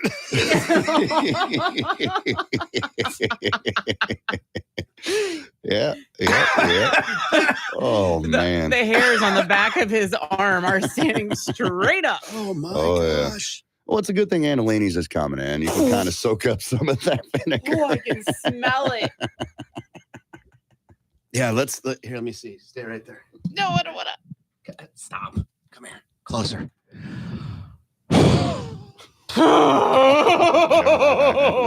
Hot vinegar. Oh, my golly. Corbin, you smell like a douche. Yeah, you do. Life imitating art. Art imitating life. Right. All right, we want to know from you. What instantly I feel like I'm dying Easter eggs. What instantly triggers an emotion for you? A case of Coors Light could be yours. BMMS and what that is to 82945. We're going to give away some beer coming up. Tulsa's morning show. Wild horses as plaintiffs. The lawsuit claims the horses have standing to bring a suit in their own right. The suit argues that the habitat surrounding the animals on Cumberland Island's national seashore has been gradually damaged by the horses and that the government should move them off the island. Okay, so the horses are suing to stay on the island? I'm lost in this weird lawsuit. Yeah, this says a lawsuit brought by two people. They're like, hey, these horses are ruining our coastline. They need to be moved. And then the horses are like, nay. They're the plaintiffs, so they are going, hey. Okay. we represent the horses. Here's a question. Free time? They have a lot of free time. Yes. Because, if you have enough money, you can call them and go, I want to sue XYZ. But typically, you got to do some research and all those other things that come along with it and then do that. Yeah. Right? And so, like, as an example, I'm going to sue somebody, right? And so I've been doing all this research, preparing small claims court, right? I'm preparing to do that. Right. I didn't just do it. I mean, I could have just done it. Right. But I'm trying to do it the right way. And so, but if you have free time, then you can be like, you got all the time in the world. You go to brunch. Yeah. And then you're like, hey, these horses are ruining my view. Let's sue and make like as if the horse wants to leave. I don't think the horse wants to leave. I think the others, I don't know. How'd they get there? That's a good point. It's an island. So how'd they get there? I mean, animals run away all the time. True. So, I mean, they could have just bounced at any point in time. Except this is an island. Right. Yeah, true. So unless they built a boat or Noah was available, I don't know how they got there. Unless, like, maybe the water receded dramatically. Right. And allowed them to trot a gaggle of them. That's not the right term. Of them across. What is it for a lot of horses? I think I heard. Okay. Herd of horses. I just don't want to buy that. I feel like murder and some of these other ones are much better. They could have come up with something that isn't already used by cattle, right? Maybe it is. And so it feels like they didn't just trotted over there at one time. It's a team. A team of horses. I think the same goes for mules too, right? Think about like Borax and the 1,000 Mule team. Sure. So learn something new. A team of horses. I feel like the defense attorney is going to be like, this is a piece of cake. We'll just ask them. Right. We'll put them on. We want to call them as a witness. I would like to call my first witness, Starlight. I want to call my first witness, Winning Streak. Right. I would like to call my second witness, Mama's Little Helper. Who's a good little horse, aren't you? Right? I want to call my first witness, I'm with Bloat. Right. These are actual horse names. I'd like to call my first witness, Jesus versus God Fight. Oh, geez. It's an actual horse name. Wow. I'd like to call my second witness, Fred.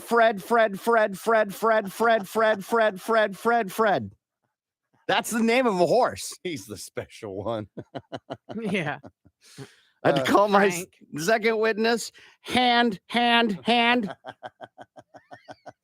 would like to call to the stand, Sugar. Sugar, come on up here. Oh, God. My next witness, Your Honor, is Whore of the Paddock. Oh, geez. That's the troublemaker right there. You watch out for that one. And after that, I'll have Rumpelstiltskin. These are horses' names. I'm pulling from a list of real horses' names. Wow. Dog poop being tossed over balconies at apartment complex. This is happening in Largo, Maryland. Residents at one of the Prince George's County apartment complexes have been tossing dog poop over their balconies, and it's creating quite a mess below on the sidewalks. So residents are unhappy, and apparently there's a lot of people that are trying to move into these apartments and instantly turned off because they're stepping on the sidewalks trying to look at apartments and stepping in poop. Oh, well, look where you're going. Right.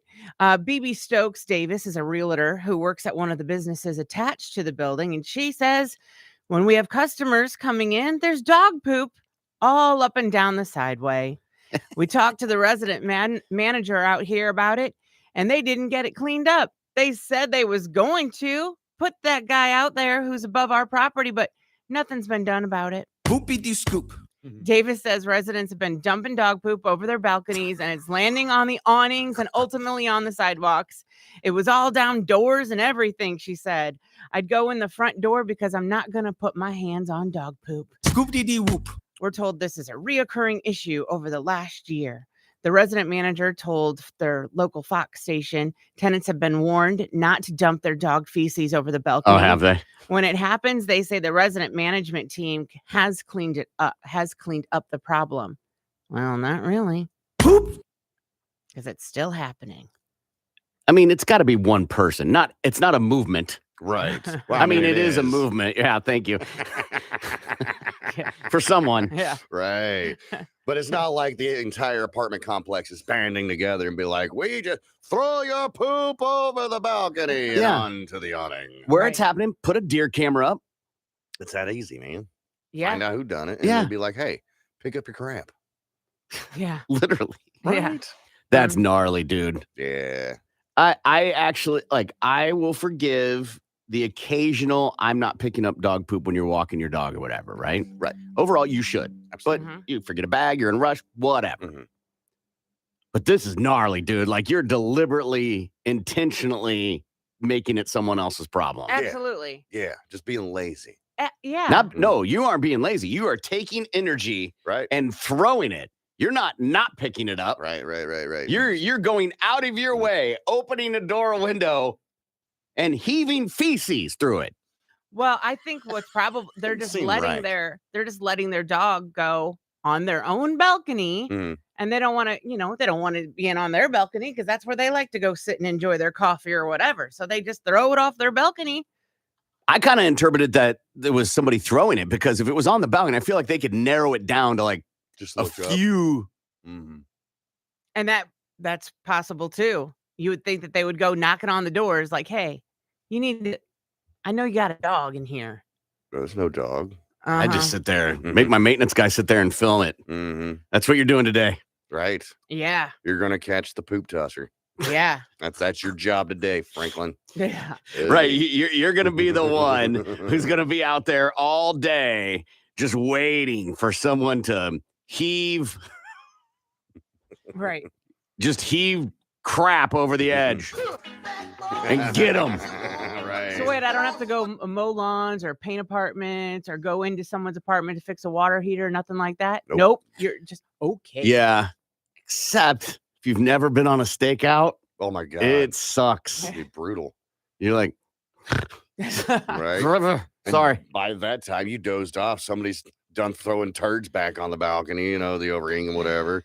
You missed your opportunity. God damn it, I'll be back out here tomorrow to try to catch him. Walt Disney World employee arrested for upskirt videos. So there's a dude, he's 26, his name's Jorge Vega, and he works at the Doc Ondar's Den of Antiquities at the Star Wars Galaxy Edge at Disney's Hollywood Studios. Apparently, this cat was caught by another employee taking a video. It was up the skirt of a young 18-year-old woman who was there shopping for lightsabers with her boyfriend.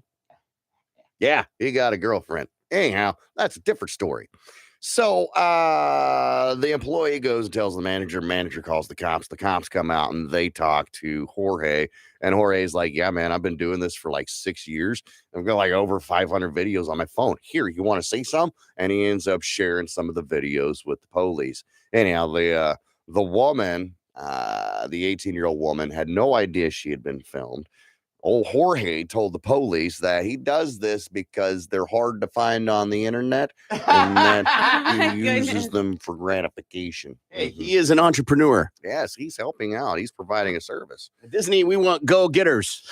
Yeah. Solving problems. Yeah. Well, Jorge got popped for video voyeurism. That's what he's in trouble This for. story feels familiar. I know it's not the same story, but I feel like we've read a story before about somebody doing this, but it was... Maybe it was some other child predator thing or something, but it was like a janitor or somebody in the back. They say here's not the first time this has happened at the Disney World or whatever. It says back in 2018, Eric King, a Walt Disney World cast member, was caught using his phone in an employee-only men's room at Disney's Animal Kingdom and was charged with video voyeurism. Another member said that he was at the urinal when he noticed that Mr. King was filming him under the nearby bathroom stall. I'm kicking somebody. Oh, for sure. And then here's a fun one. Yambao Zhang, a Chinese national. I'm sure that's not how you pronounce his name. He pleaded guilty to voyeurism in 2014 after he took pictures of girls between the ages of 4 and 7 while he was vacationing at the Magic Kingdom. Listen, I'm sure the Disney jail's awesome. Because that's where I would be going because I am assaulting an MFer. In a heartbeat. In a heartbeat. I don't know if they're like, let's say I'm at the urinal, like taking a whiz, and I look down and there's a phone filming me. I'm just going to piss on the phone. Yeah, my aim's going to get really bad really quick. Absolutely. Absolutely. Now, if I'm giving away beer, friggin' A Friday, we're asking people, what instantly triggers an emotion for you? Bmms and whatever that is to 82945. Chris is on the line with us right now. Hey, Chris, how are you? Hey, good morning, guys. I'm great. How are you guys? Good, thanks. Chris, what instantly triggers an emotion for you? It's got to be the country song where he talks about those girls shimmying off those cutoffs. It brings back the memories and being at the lake, and it's not so much it's the horny thing, right? You pull up in the boat to Dripping Springs or whatever, and it's not the girls that are already in their swimsuits, but it's the ones that are just pulling up and they're like shimmying off that top and those shorts, and you're like, oh, what's underneath? Yeah, is that Kenny Chesney? Yeah. Summertime. So. Yeah. I instantly, when y'all talking about that, I was like, I thought about that, and then I was like, then it goes to, I get sprung, I was like, oh man, that's, trouble. My wife, we pull up, and my wife is like, oh, this is going to be trouble for you. She knows. You have to wait in the truck just a little bit longer before you get out? Well, before you stand up in that swimming suit, you're like, all right, settle down, guy. Yeah. Or get in the water really quick, right? That's right. It's so weird to think that you're in the water and some guy could have a boner underwater. Right? You don't know because the water's murky. Yeah, or some guy sitting in his Hey, truck, you just- think he's doing whatever, and no, he's just got a boner waiting for his boner to go down. Just don't accidentally brush up against me, like, you know, hey, Don't worry, that's not going to happen. We won't. yeah. I don't just Yeah. brush up against men ever, boner Well, or otherwise. If you're floating in the lake and you're like kicking your legs or whatever, and you're like, oh wait, I gotta look. That's not your leg, dude. That I was think something I else. just You know. kicked a rock. Is that your? I've never. Is that your leg? Congratulations to your friends. Yeah, no kidding. No Car in kidding. the Is that a tree trunk? What was that? All right, Gibby, tell him exactly what he's gonna get before this. You know, I consider myself an emotional brick wall, but one thing that triggers me every time is a fresh rip off a new bone. By the time I'm done joking, there's tears in my eyes. Here's a case of Coors Light. Back to you, Corbin. Hang on the line, friend. I appreciate you talking to us. Gibby's got to get some info and have a fantastic watch out for boners weekend. Hey, you two guys, have a great one.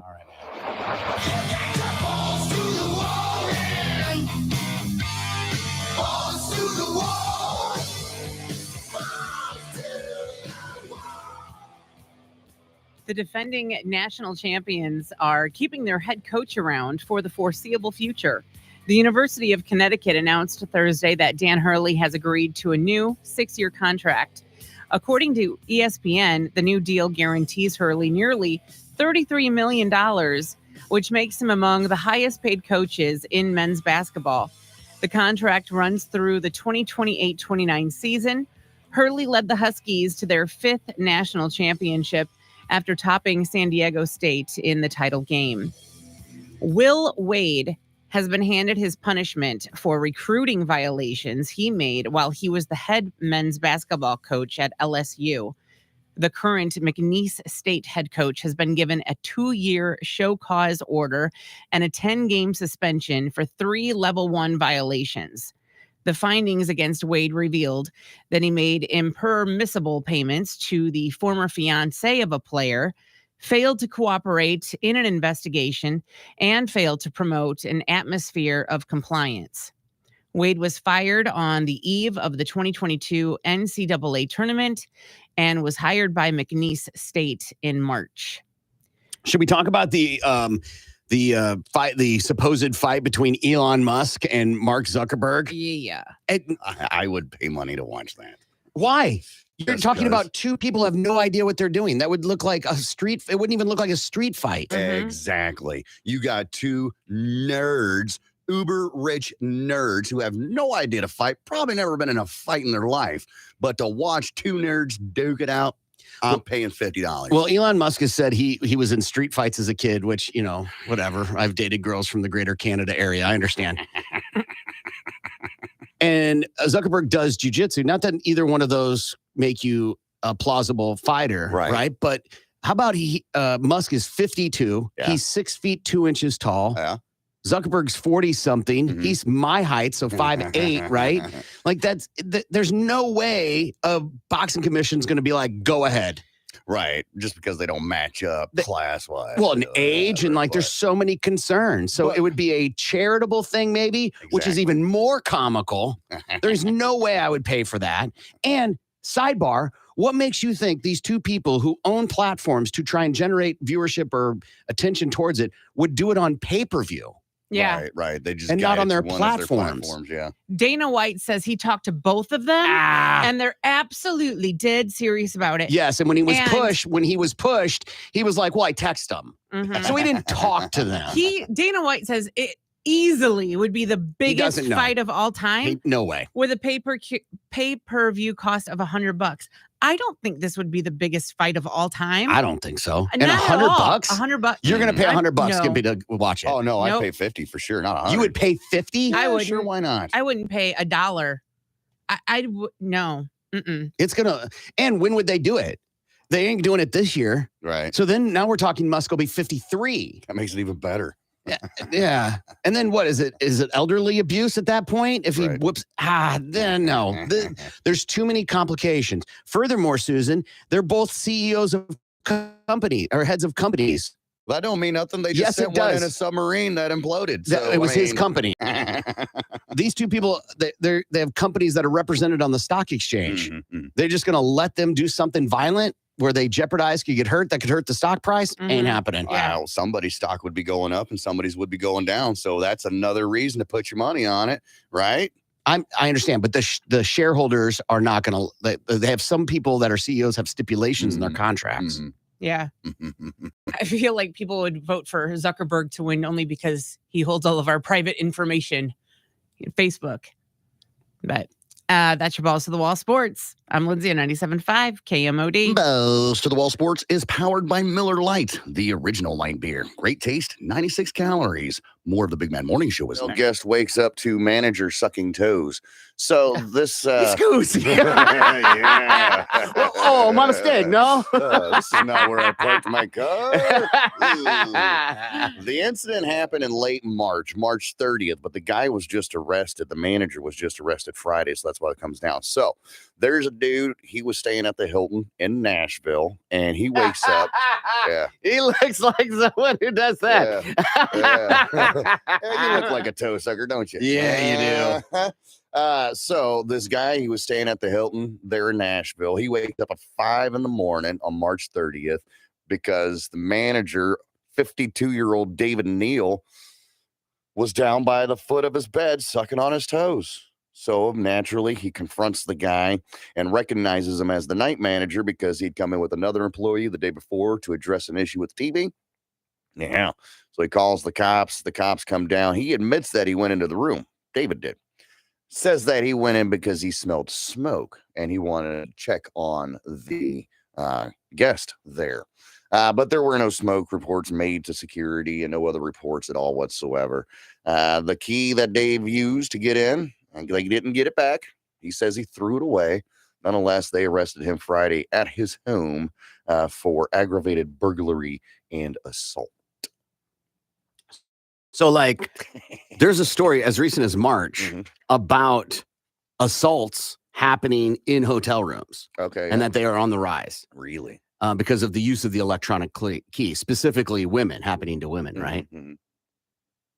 And like all the things you're supposed to do to like safeguard yourself. Some say like buy a rubber stopper. Okay. Right. Yeah. Door stopper, but put it on the back side of the door. So if someone gets in, they can't push it open. Right. They sell aftermarket things to put on doors.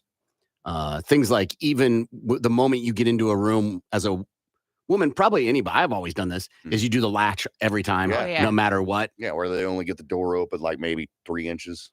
Don't latch your door because you go to get ice or whatever. Like, be overly cautious. Nonetheless. Huh? Yeah. Yeah. So he made another key. Yes.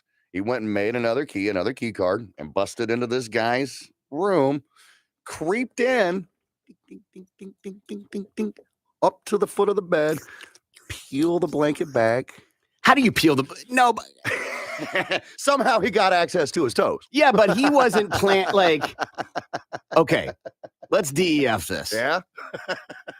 He wasn't planning. He didn't know his feet were going to be hanging out of the bed or whatever. He didn't know the guy was going to be asleep. That's true. True. You're taking a gamble going in. But I mean, you can assume at 5 a.m. that most likely they're going to be asleep. Not necessarily. No, I don't think so, dude. 5 a.m. is not necessarily too. We're up. You're up on a reg. A lot at of 5. people, a lot of people at work, like are on work trips, right? Yes. So like, I hear you. Yeah. If it's Vegas, yeah, or something, or a Saturday, I'm with you. It was 5:30 in the morning on a Thursday. I had to look at the calendar. And see Okay, when yeah. March 30th. I like was. that. Yeah. So it was Good- on a Thursday. Good job, detective. I like that. So like, yeah, it makes you're taking Yeah. Maybe he misinterpreted a wink. Oh, like he thought he was invited, but he's like, I've got to get in. I've got to make my own key to get in. You see what I'm saying? So, it just feels weird that he didn't know. Again, he didn't know the feet were going to be available for sucking. Right. Well, maybe when he went in, it was a little warm in the room, so he had one foot out from underneath the covers. Totally, but again, the perpetrator didn't know that. Right. Right. So this is what I'm trying to get to is he's done that before.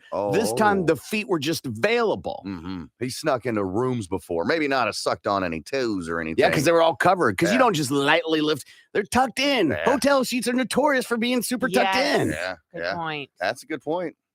And that just goes to show you never know. Yes, You which never is know. going back to what I said.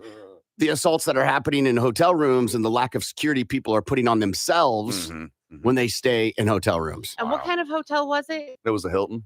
So a nicer hotel with probably a hotel bar. Maybe since he was the night manager, he had been watching him. Maybe he was at the hotel bar drinking. And so maybe he knew how late he was up. Okay. So he Like, yeah, knew this that he guy's would be tanked. passed out. Maybe, yeah. Yeah. Following you back to your room, sir. Oh, God. Mhm. Dude, I'm a dork. Like, I put a chair in front of the door. Right? So Ain't if you nothing open wrong the with door, you're going to bang the chair. that. Yeah. You're definitely getting kicked in the face, right? It's not wrong. If you wake up and somebody is sucking your toes, right? You can kick them in the face and be in the right. Absolutely. I mean, yeah, they're in your space. They've breached Yeah. the door, right? Yeah. I just think that the octane of what's happening is going to throw you off. And so, Fair. and that person is aware that they may get caught. Mm-hmm. So they're skedaddling, they're Scooby-Dooing out of there. Right, When you're like, hey, what's happening? Why is my toe so wet? What? And then that person's gone before you can really get your wits about you. Right, because you just woke up and you're like, what's going on? You don't wear glasses. Yeah. Open up the door to see who just ran outside and they're gone already. Yeah. I like Young Sheldon way more than The Big Bang Theory. If you ever say that again, I'm going to call the HR department. Why? That Big is Bang the Theory most is a offensive giant turd. That's the most offensive thing I think I've ever heard you Young say. Sheldon it's not the greatest, but it's better than Big Bang Theory. I am so disappointed in you right now. You've done some things that are pretty crazy, and this might be the most disappointing thing I've ever heard you say. He was the executive producer of Cowboys and Aliens. I feel like you and I run in succession on a lot of things, but this Young Sheldon thing has got me twisted. Have you ever watched an episode? I've watched enough to go, no. If I gun to my head, you got to choose one, Young Sheldon or Big Bang Theory. I'm going to choose Young Sheldon, man. No, I'm still a no. I'll pick Big Bang. Just shoot. Oh, really? Yeah. Why? Because the girl. She's so hot. Yeah, but Kaylee Cuoco. But everything else about that show negates her hotness. I can turn it down. It doesn't matter. You still got all those other Doesn't dorks. matter. David from Roseanne and, the old Sheldon. And I'm just like, Her and David are the best characters on that show. I'll give you that. But for the most part, the show is. By the way, there's some people right now just so twisted up. I didn't pick the Bazing guy or whatever. Whatever. I don't even know his name. I never watched either one of those. I find that shocking. Yeah. I pick Roseanne over either one of those. I figured Well, you would shows. be in that market there. Yeah. Mhm. I think you're off a couple decades with Roseanne. No, or the Connors. I'll watch the Connors over. Again, either I think the one. Connors came way late, like almost at the very end Oh, Yeah. The Big Bang? of Big Bang. Yeah. Okay. And the other one that she was on with John Ritter. yeah. Parents? No. Rules dating my teenage Yes, daughter, something yes. like that. 16 Nice. rules to dating my teenage daughter Yes. or something. Yeah. Yes. Had Peggy Bundy in it as well. Mhm. Mhm. Yeah, I don't know that show either. Yeah, that one was good. Because she played the blonde daughter that you like from Yeah. Big Bang. She played his daughter on that. 8 Simple Rules was the Yes, name that of was it. it. He And, doubled I it. had to check it. That was a good 16. series. That was a good 36 series. rules. It was. How many rules you need to date your teenage daughter Yeah. is, arbitrary. This Infinite. guy needed 8. I need like 32. 8. What were the rules of the show for dating the I daughter? don't think they ever said. I don't either. Oh, come I on. don't think they ever said. Come on. No, I don't think they ever did. There had to have been. There had to have been rules, right? Surely. All right. Here we go. All right.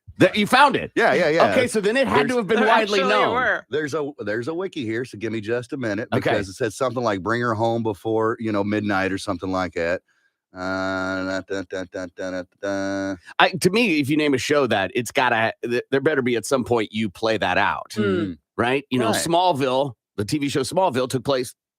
All right. In Smallville, right? Sure. Roseanne, it was about Roseanne, Mm. Right. right? They had to rename it the Connors because Roseanne wasn't on it anymore. That's right. Like, you can't get in here, you racist bitch. All right, so here's the rules. 8 simple rules for dating my teenage daughter. From the show. From the show. Okay. Use your hands on my daughter, and you'll lose them after. That's rule number 1. John Ritter is hardly that guy.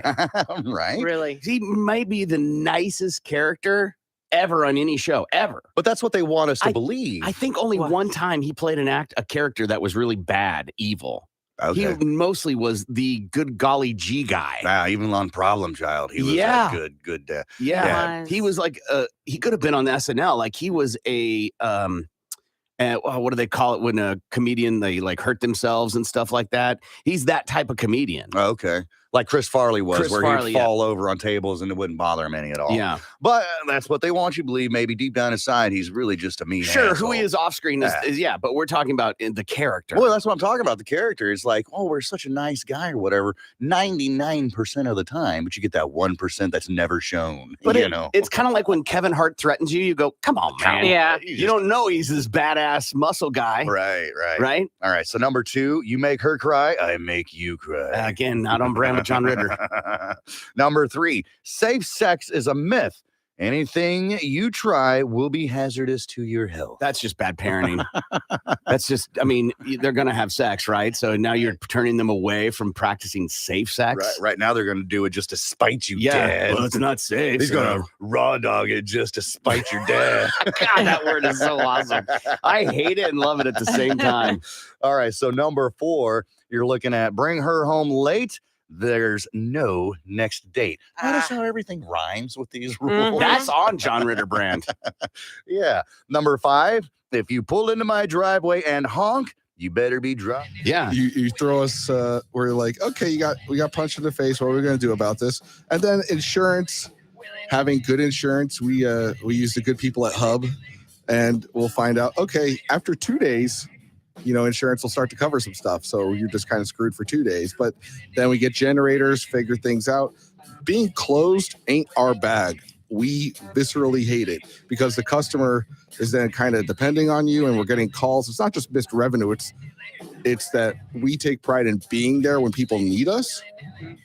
And so when we're down on power, at least we had every store open minus everything on Cherry Street, but we got those with generators back up. Some as early as Tuesday, fully back on yesterday, and now power kicked on yesterday. So we have some level of normalcy going into this weekend. What kind of consulting or advice would you give people that run businesses and something like this happens where you're being told, hey, the power might be back in 5 days? My first advice to any business is, whether you're business to customer or B2B, is first and foremost, have redundancies, have backups. You should have thought this out already. Whether it's hurricane, earthquake, wherever you live, something's going to go wrong. Murphy's Law, something will go wrong. We had backups, we have backup equipment, we have backup plans. But we were prepared to be down for like 2 days. Well, we've never been down more than 2 days ever, even in the worst, snowstorm ever. So being down 5 days was something we're like, okay, there's that. Now, to a business that has a problem, whether you're a law office, let's say today, and you can't do your email, use it as an endearing play. Use it full benefit. Just say, hey, we care. Here's our story. Here's what we're going through so that we can get back up. Because the beauty of being a small business, and I mean, like, we all hate the term small business. All small businesses hate that because it's like your little fun business. No, like, so cute little business. You're just when business. You are an independent owner-led business. Mm-hmm. You don't have the corporate structure, which is just monolithic and soulless. So lean on your soul. Show what you're going through. Endear yourself in those times of crisis to have a tighter connection to the customer, because that's really your only ploy or play. Right. And just like you said, it's going to happen. When we've talked before about some of the obstacles that independently owned businesses go through, there's always something that's learned. What did you guys learn this week? We should have invested in a generator a while ago. The generator thing, what's fascinating. So we have no business at Proximo or Cherry Street Sunday. Done. So Father's Day is gone. And should have been a day. Should have been a big ass day.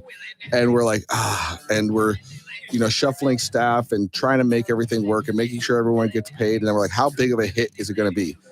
And it's still hit projections. We're even Steven. It just evens out. Somehow, some way, things even out because more people were eating out that day because they didn't have power. And even though we were down at the mothership, the other stores fulfilled it. And it's fascinating how when everything goes bad, we always just write it. But I also think we don't just wait for it to be fixed. We are part of the fix. Well, I think when those type of events or crises happen is you start playing a short game when you still have to stay on the long game. Yes. Which is hit your projections, focus about the next thing that's coming. Don't get caught up in we don't have power.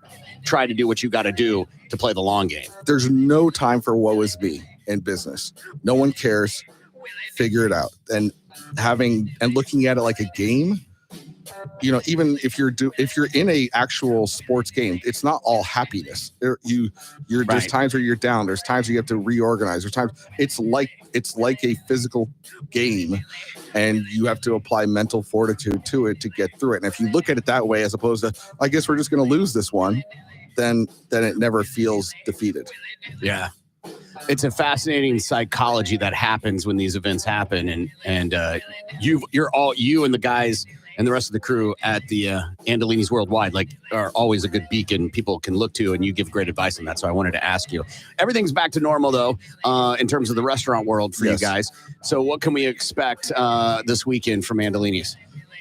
I mean, we're going into the best days of our year. We love summer. Shanks is awesome for summer. Our bartenders are stoked to just be there. Our staff is happy and they want to get their tips. So, come to any of our locations, especially the patio at Jenks.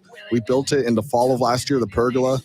Just an awesome experience, especially if you're a Midtowner, go have some Riverside experiences. I highly suggest it. If you are from BA, mix it up. We have a patio there. And Cherry Street, it's back open. If you just want to kick it Cherry Street style, parking is abundant. At least it was this week. It was like a ghost town. I think it's probably back to normalcy today, but we just dig Tulsa and we dig that Tulsa digs us. So come out, have fun, have a drink, and enjoy your weekend. Willy-nilly, anything you want to talk about, bring up something new, go back to something, make sure you get that Andolini's Worldwide app. You can start getting reward points to get free apps and things like that. And don't forget to look for the Andolini's Pizza Truck, andopizza.com. Question that somebody texted in for Willy-nilly. If you were inevitably going to die due to lack of oxygen, would you rather be in a faulty submarine or a faulty space shuttle? Lindsay. Probably a faulty space shuttle. Why? Why not? I mean, either one, really. If it's going to implode, I'm not going to feel it. I think I'd rather go to space. Well, this says lack of oxygen, so. Yeah, I think I would rather just go see space. Okay, Gimpy? I'm going to go with submarine because I feel like there might be a better chance of recovering a body. And at least, family members would get closure that way, have the funeral, blah, blah, blah. With the space, I mean, you're unless challenger-wise, and even then, you're plummeting to the earth. There may not be much left of you. So I feel like the submarine's the better option. Mike? Space is more badass. It's just more bad. You're like, oh, he died in space. Like you're like one of 50 people, 100 people that. You're right. Although I got a Groupon on this Ocean Gate thing. It's very affordable right now, and I'm thinking I might try it. I don't know. They're doing BOGOs, right? Yeah. Buy one get one.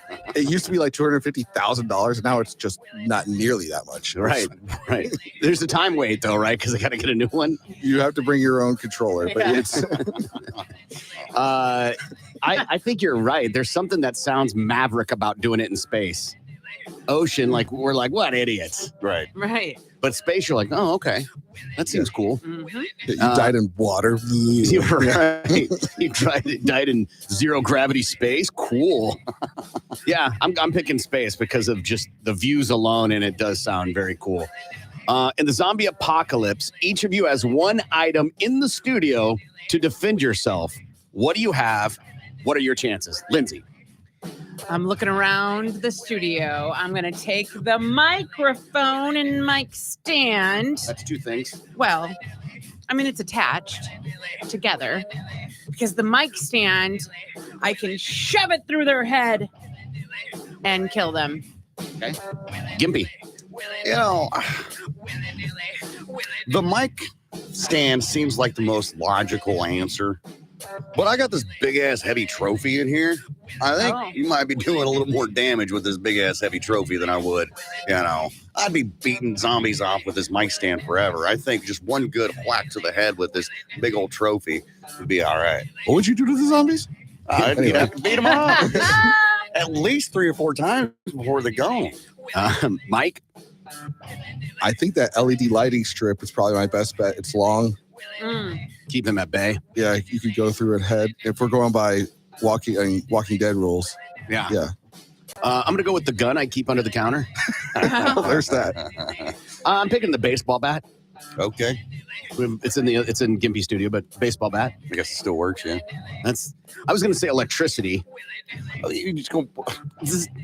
But how do I carry it, right? Exactly. But it's connected. Would you rather die by being pecked by 1 million very small birds or die in a stampede of buffalo? Oh, God. I'll take the stampede. Going out like buffalo. Mufasa, huh? Yes, because I feel like it would be faster and I would suffer less. Okay. Gimpy? You know, I don't know how I feel about having 1 million very small peckers on me. So I think that it would be best quicker. Friday. Right? Yeah, well, I think it'd be quicker to be stomped by a bunch of buffalo. I mean, it wouldn't be the first time that I've been run over by a buffalo. So, yeah. Mike? Buffalo's more badass. It goes back to that. You're like, how'd he die? Birds? Lame. How'd he die? Buffalo stampede? Yeah. No, you're right. The optics. The bird thing would be slow and agonizing, and you'd have the self-fulfilling thought of like, oh, I can overcome this. Mm-hmm. And then you wouldn't. And then the buffalo would just be so terrifying. And you might be alive for a couple times until you get smashed in the face by a hoof. Yeah, I don't know. They're quite brutal. I like the optics of coolness, and stampede of buffalo is definitely cooler. Okay, we'll get to an Andolini's question for Mike. Is he ever going to do a pizza making class at Andolini's? Yeah, we've done that. I mean, if you want us to, we've done the DeMarco class. We usually do it around DeMarco Day, and we plan to do that in the future. And Tara does pizza throwing classes, but if you're not on our email list, sign up on that. Whenever you order, you get to be a part of it. And yeah, that'll be something we do. Let's see. What age would you choose if you could spend a week at any other age? Lindsay. What age would I choose? I don't know. Maybe I would choose an older age just to see what the future looks like. Maybe I'll choose to see what 70 looks like. But wouldn't you be 70 like right now? There is really no future at all. You're just old right now. Yeah.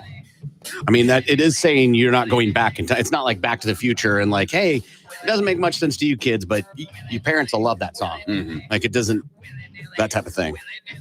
It's just as if you could spend a week at any age. Right. Spend a week. Yeah, see what happens at 70 years old. Like, but you go to bed at like 3. Right. A lot of mushy foods. Yes.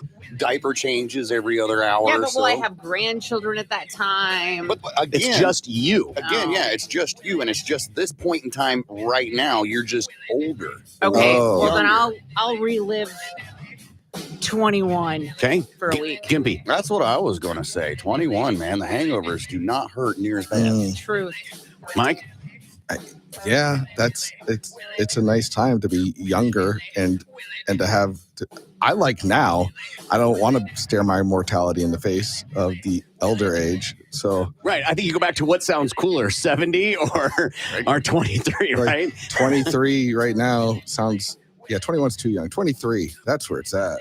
That's the age. I'm going to pick a little older. I'm going to go like 28, 29, 30, somewhere in there because I'll have some money. Okay. So you're because I got lost in this too. In fairness to Lindsay, you right now. Yeah. But your body is transformed into that of this age. So you got the same bank account. Is that what we're saying? Same bank account, same means. I was going like you're going back to that age, and what like if you're, if you pick 14, you're going to have acne and all that. And are you going back to where you lived when you were 14? And no, you live like in town. I think we're getting a little too far into the weeds, guys. I think that's a poorly worded question. Yes. I think that's what I'm going to say. It's definitely not our fault. I don't know how to. This is okay. What's the craziest thing you've ever done to make the opposite sex laugh, Lindsay? Tell a joke? I don't know. That's crazy. I don't think I've ever gone out there to make the opposite sex laugh. Gimpy. Take my pants off. Work. Okay. You laughed. Mike? I did a lot. I've done a lot. Like that in high school, that was my thing. I was just like pratfalls, everything. I really would just live for the laugh, whether guy or girl, but especially a girl. Or I would have guys that would send me to get girls to laugh, and I would just falling down, pretending to be like the principal of a school I did to a bunch of girls from another school, even though I was 14. I would just do stuff, and I love doing it. I had no shame, no pure balls. Tried to shine my penis up on a big building with the floodlight. That's a good one. And instead I touched my penis, touched the light. Burned it. Oh. Ow. Ow. That's not funny. See the scar. Would you rather free fall, no parachute from a plane at 35,000 feet into a safety net or spend one night in the jungle with no shelter?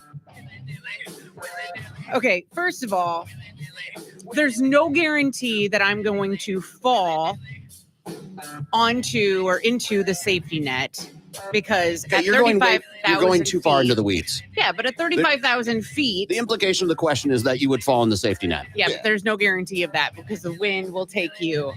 So I'm taking the jungle. Well, hell, it might be raining that day, or you might get sick and you might not go. I'm taking the Or jungle maybe the because plane doesn't have fuel. I can make my own shelter. Gimpy. I don't mind sleeping under the stars with the lions and tigers and bears. Oh my. Mike, let's fly into a net. That sounds awesome. Let's do that. Let's live a little, Lindsay. Let's live. Yeah, I think Lindsay's doing the classic naked and afraid. I can do this because I've done it a couple times, so it should be fine. I don't think you're going to be able to build a fort in one night. I think you're underestimating the bugs and the critters and the lack of moisture or the lack of dry things to find to start a fire with. Yeah, I'm going with something that'll be over in 20 minutes. Fair. Yeah. Oh. The implication is that you would survive it. Yes. If you land in it. You have $1 million, but you have to give half away, and the other half you can only buy one thing. Who are you giving half to, and what are you buying? Lindsay. I'm buying a sport yacht. I'm going to give the other half to my kids. Okay, Gimpy. I'm going to give half of it to my brother, of course. And I think I can only buy one thing. $500,000, huh? F it. We're going to get a Hellcat, the new one, the Demon. Okay. Is that how much they are? I don't know, but at least I'll have a little cash left over. Mike? You have to donate $500. So let's go to a Tulsa charity. Let's go City Lights. All right. Easy, obligatory answer, but there we are. $500K dropped on one thing.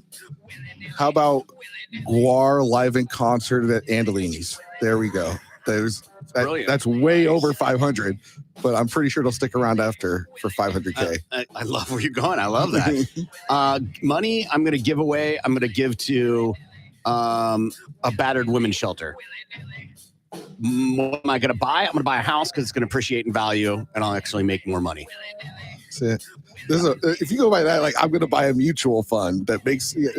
I mean, I bought shelter. A mutual fund isn't shelter. Yeah, I guess. Last one. Gimpy on a tricycle with a bent side wheel. Lindsay on rusty rollerblades.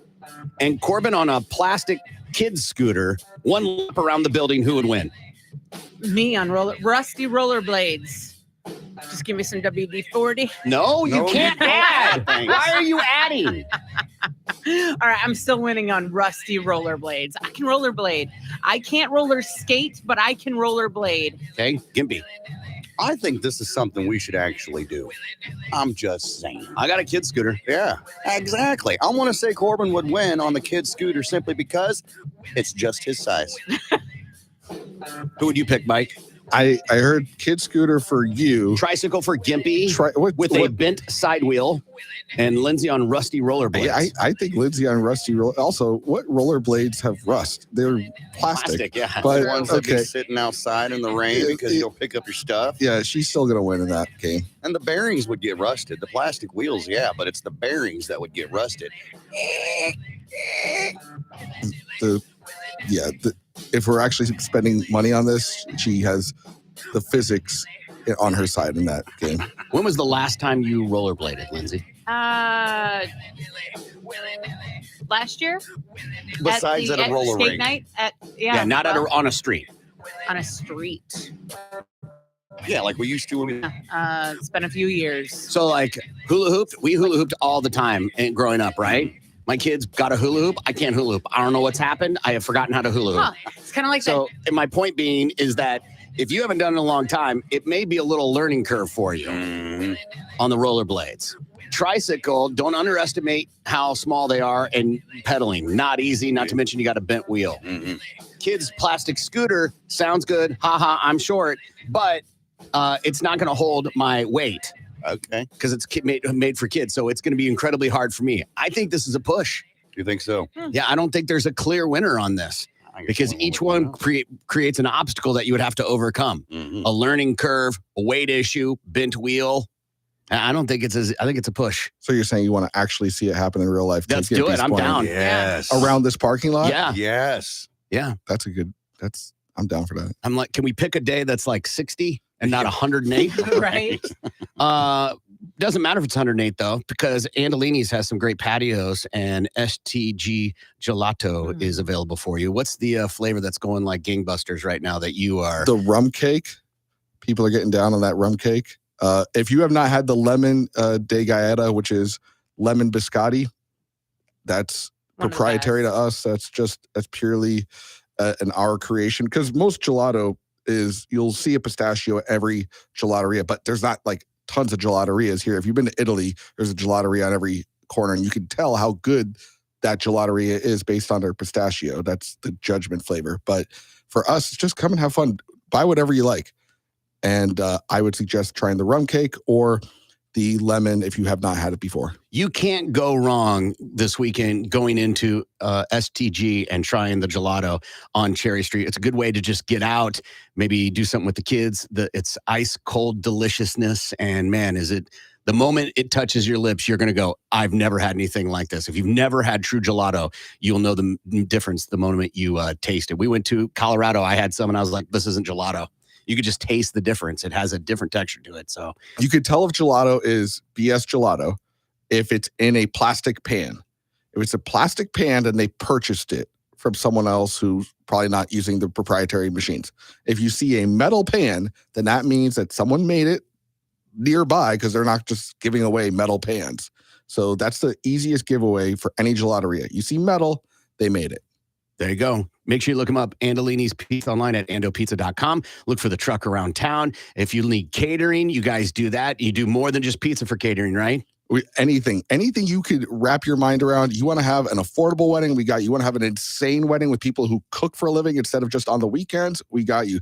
Ashley from our catering team, catering at andopizza.com. If you are remotely thinking about any event of any size, Ashley is the best. She will hook you up, take care of you. You will be set. Awesome. Make sure you get that app too, right? Yeah, Andolini's Worldwide. Get a bunch of free stuff and have the most minimal amount of fees possible because we designed the app to make it easy on you.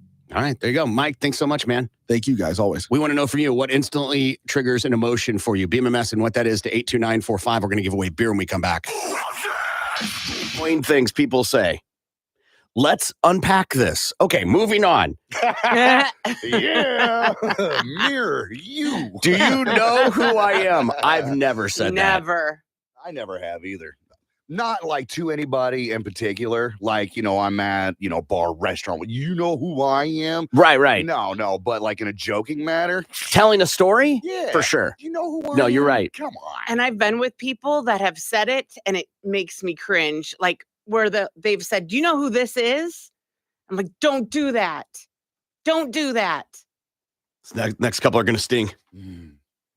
It is what it is. Oh, that's my fave. That is my absolute fave. I will validate that is annoying to hear. Well, actually. Ugh. Those come in on a lot of texts on here. Yeah. And on the show. Mm-hmm. Love the sinner, hate the sin. No. Again, another phrase that people use to excuse behavior. Right. Yes. I always keep it real, and a lot of people can't handle the truth I speak. That's just a way of saying I'm an asshole. Totally. I've said that line. Mm-hmm. That's problematic. I don't find that one annoying. No. That's an observation you're making. You're not critiquing anybody. You're like, well, that's problematic. Yeah. You can see something on the horizon like this is going to cause some issues. Yeah. I need to speak to a manager. Hi, Karen. I've never had to say that. I can't, upon reflection, like with not in the moment of a fly in my soup or whatever, I can't think of a reason I need to speak to the manager. No. It's simple. I just won't come back to X place, wherever it is. Agreed. There's nothing me speaking to the manager will fix. No. It is strictly an ego move. I need to know you've heard me. Right. I need to believe you're going to fix this. Mm-hmm. Not to play the devil's advocate, but show's based off that theory. Trust the science. I've heard that too. Right. I'm just an aggressive person. I have a lot on my mind. I'm an asshole, and I need to get all this out. Full stop. That sounds familiar. I've heard that. Why are you such in a bad mood? Bitch, when I'm in a bad mood, and you go, why are you such in a bad mood? Whew. Just stay. Don't even ask. Right. Or when they think that you're in a bad mood. Why are you so angry? Why are you so grumpy? I'm not. If I was in a bad mood, you'd know it. I'm just here chilling. But on the same side, if someone, like, shouldn't we be better as individuals and goes, hey, someone's being concerned and just calling a spade a spade. Right. Hey, why are you such in a bad mood? I'm not in a bad mood. Right. Okay. I'm concerned for your mental well-being, man. Sorry. Next time I'll use a more politically correct term, you pussy. Just leave me alone. Hey, listen, I'm just keeping it real. I'm just being honest. Yeah. Got a lot Full on your stop. mind. Is there another way to come at someone like that? If you recognize someone in a bad mood? Oh, yeah, it's easy. Just leave them be. There's definitely don't play an active part in a person's life. Probably you have to be a little more kid glovish, right? And you're like, hey, little fella, you look like you're struggling. What's been going on? Come on, here's a lollipop. Tell me what the problem is. Can I be a shoulder for you to cry on? Here's another one. Live, laugh, love. I've seen those signs. My wife finally is getting rid of the gather sign in our dining room. I have no idea where we're going to eat. What's her reason for getting rid of it? She's just like, all right. I think I've pushed the button enough. Fine. We'll take it down. Why are you in such a bad mood? People come over, or my girls will go, where are we eating dinner tonight? I'm like, just look for the sign. Right? Tell you where to go. Yeah. I totally thought you were like, I have no idea why. I have no idea where we're going to eat. Right, because the sign says gather. I love it. And it's a play on like, hey, we're family. I know. Okay. This is awesome. Trying to help you. For your situational awareness. I don't. No, seems like a lot. Another one that is a button. Calm down. Yes. Calm down is a move someone says to try and like establish alpha. Right. Dominance. Yeah. Instead of peeing on their leg or whatever. Just Yeah. calm down. This line, I work hard.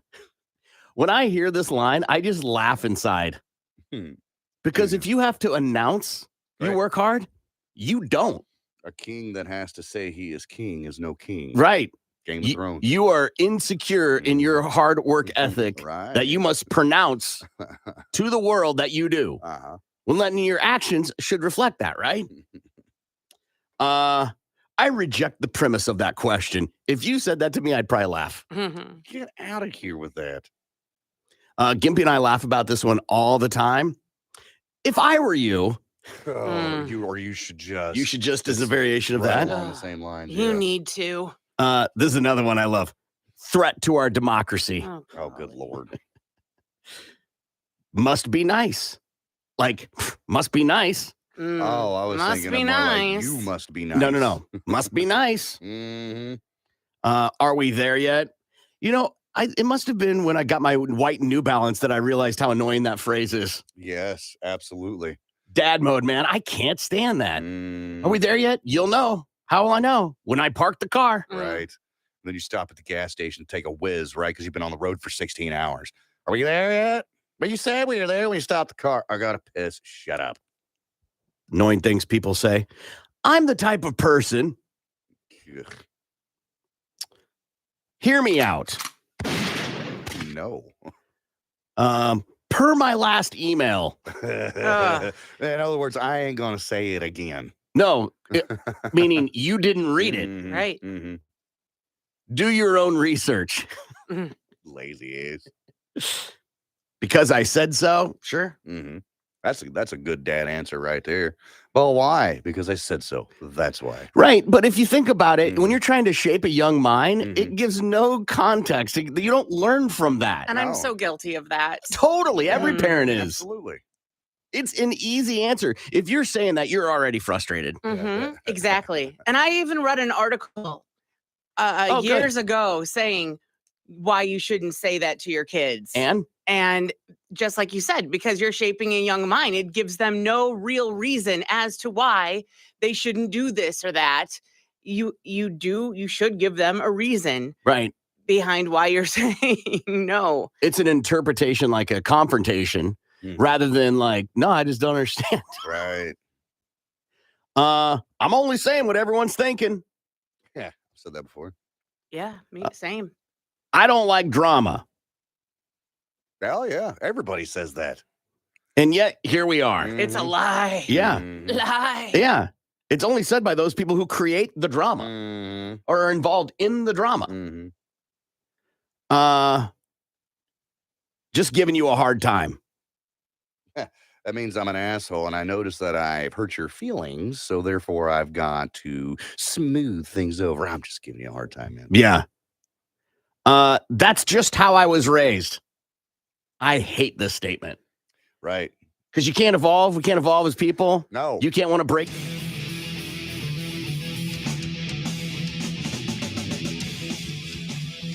Good morning. It's the Big Mad Morning Show. 918-460-KMOD. You can also text BMMS and then what you want to say to 82945. We're giving away beer for Friggin' A Friday, and we've been asking what instantly triggers an emotion for you. Mike from Andolini's is still here. Mike, what instantly triggers an emotion for you? There are so many things that annoy me, but if you were to say what gives me a visceral reaction is when someone comes up to me and says, "Oh, I need to talk to you about something, but we can do it later."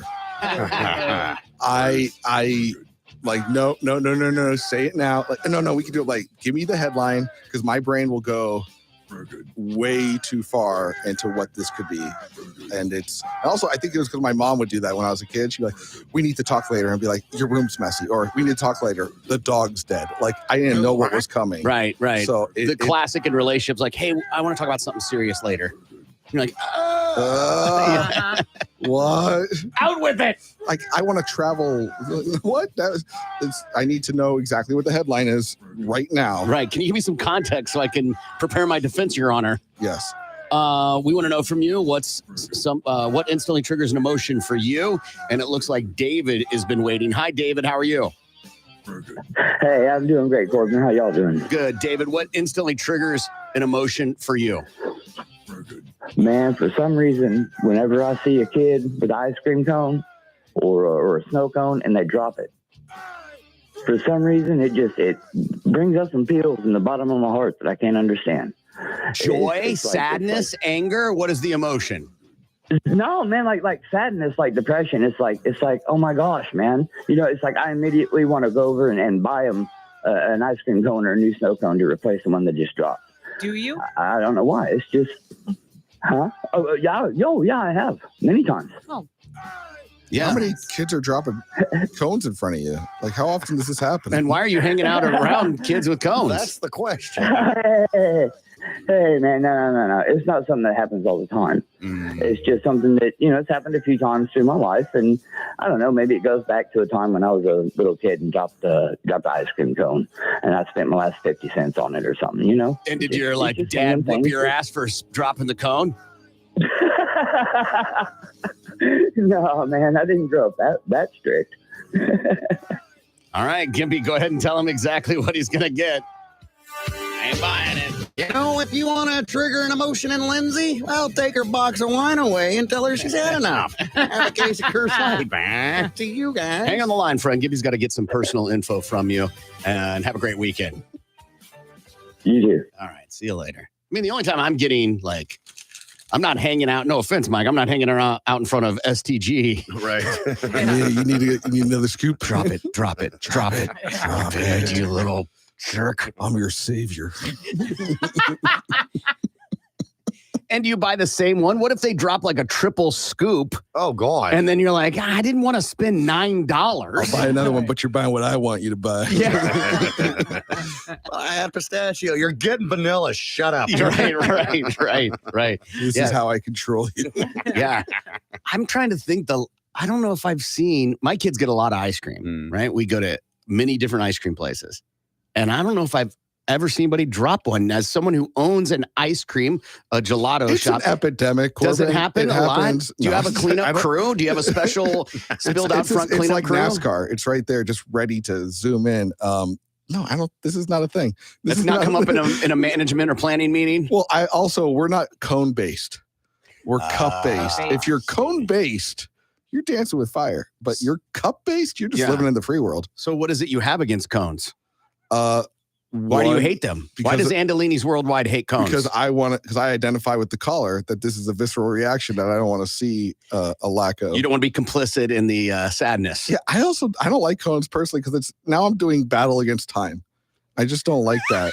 I agree. I don't like. I'm a conist. I want it in a cone. I'm like, maybe a cone separate. Like, it's a lot of effort to eat a cookie with my ice cream as fast as possible. Yeah, that's the benefit of sound effects on radio. To try and it came very natural. Yes. Look it now. Get it done. Yeah. It's dripping. It's dripping. a lot of Stay pressure. outside. Stay outside with that. Yeah. It's too much anxiety in my dessert to have a cone. Yeah. I don't disagree. I don't like cones at all. And wouldn't you make your own cones too? Yeah, we did. We had it as an upsell. They didn't really sell that much. And then gelato is typically sold in cups and it's meant to be enjoyed slowly. So it was just counterintuitive. Yeah. I'm not a cone person. I cup all day. Even places I go, they're like, cup, huh? Yeah, I guess I'm weird. Ain't nothing wrong with it. To each is their own. Also, you can't place it down now, too.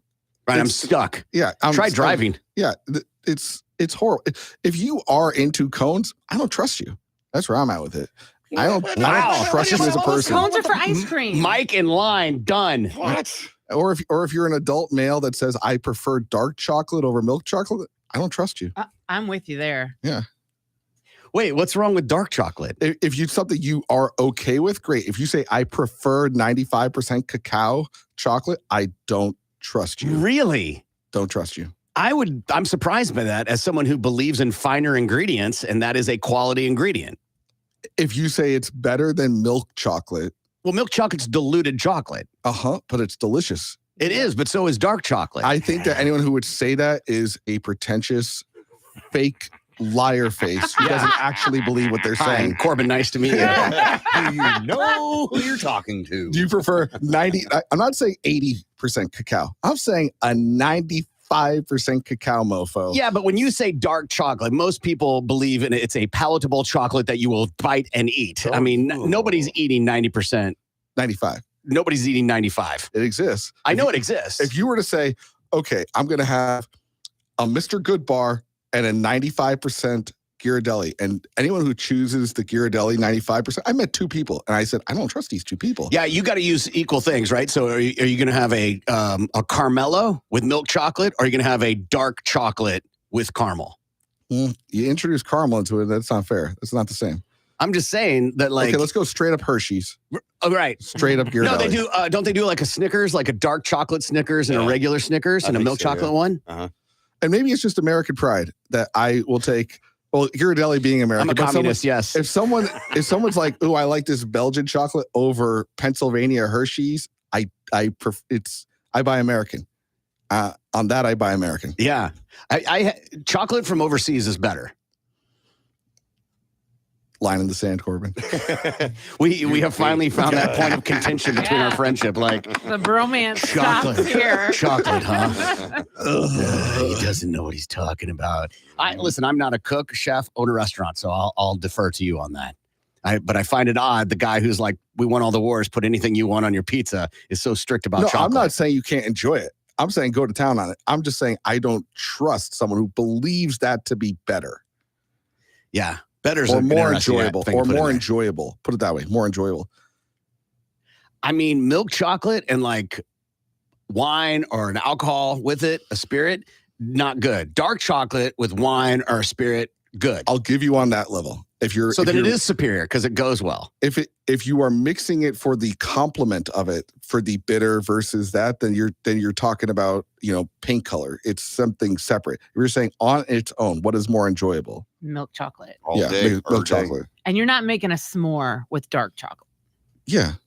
I don't know. I've never done it. It's a great idea, though. That's an interesting thing. All right, we got to take a break. We'll come back and find out whatever you learn. Make sure you look up Andolini's Pizza online, Andolini's Worldwide. Get the app, andopizza.com. Thanks, Mike. We'll take a break and we'll be back. Tulsa's more. The quota and the unreachability for maybe you're not having enough fiber in your diet.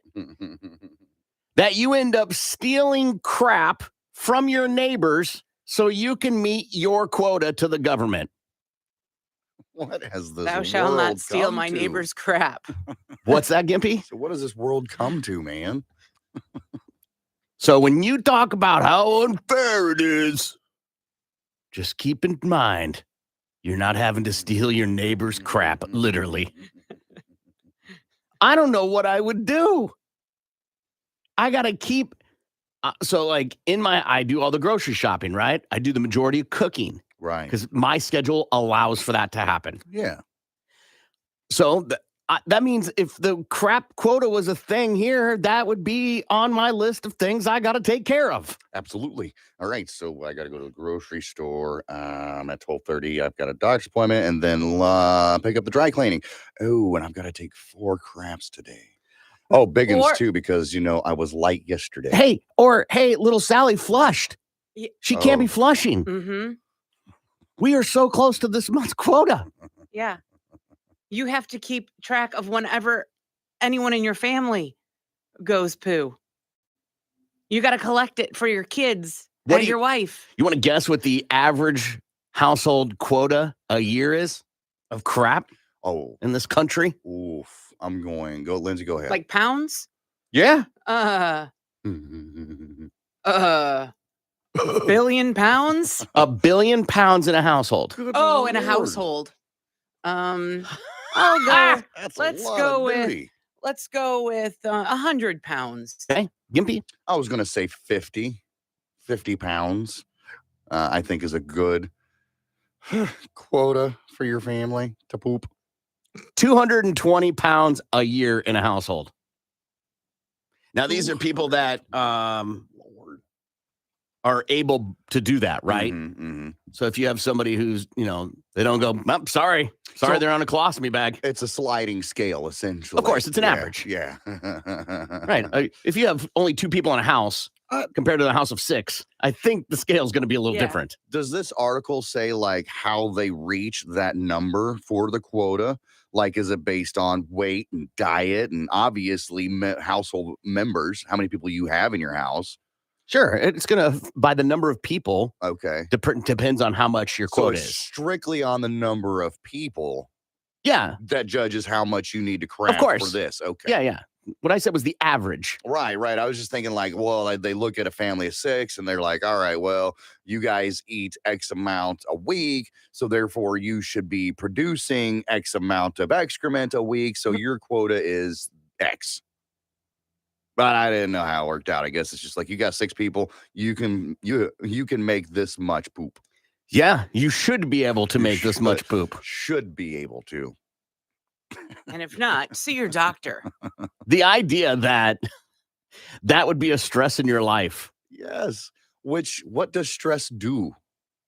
Right. Stress binds you up. Exactly. Yeah. Okay. Question. Answer. Would you rather, Gimpy, pay taxes or have to collect poop?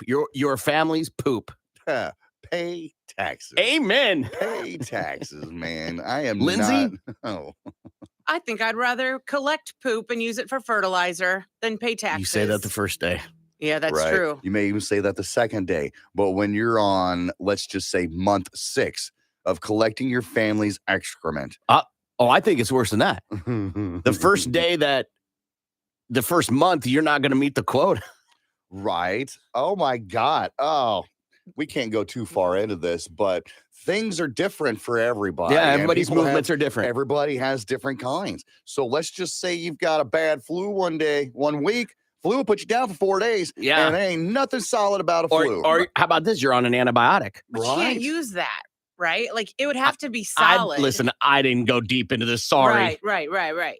I didn't go to the ins and outs of every household and how many people and what antibiotics you were on and what did that have to do with it. Yeah. To me, the headline is enough. Yeah.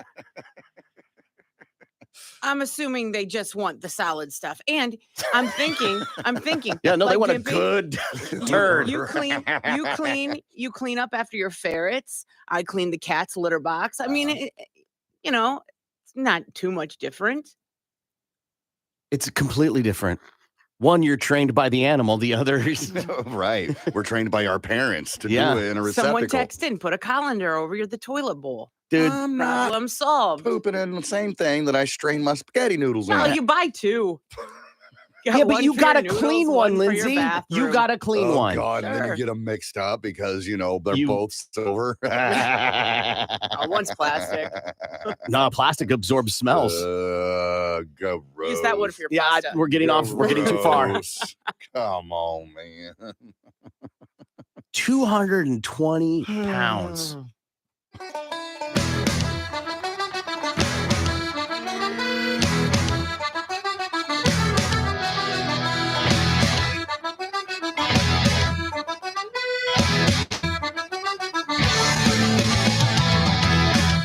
Good morning. It's the Big Man Morning Show. 918-460-KMOD. Find out what everybody learned. Don't forget patio party tonight. Market Pub, 51st and Memorial, Fontana Shopping Center. Miller Lite specials.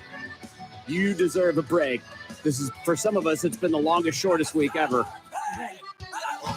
lot of people were off on Monday, or it was intended to be off on Monday. But this felt like a really long week, so you deserve a break. Come join us at the patio party. Lindsay, what'd you learn today? I learned that Domino's says it can deliver pizza to your exact location, unless you're in a tiny submarine near the Titanic, and Gimpy can beat off 3 or 4 zombies. Gimpy, what'd you learn today? Hi. I learned that Corbin cups all day, every day. These nuts. Got him. Anyhow. And I also learned that people can masturbate to anything. Excuse me. I learned any zombies, call Gimpy. And I also learned, but what if it's going to not hit the thing and the wind might kick up? And what if I'm on fire as I'm falling?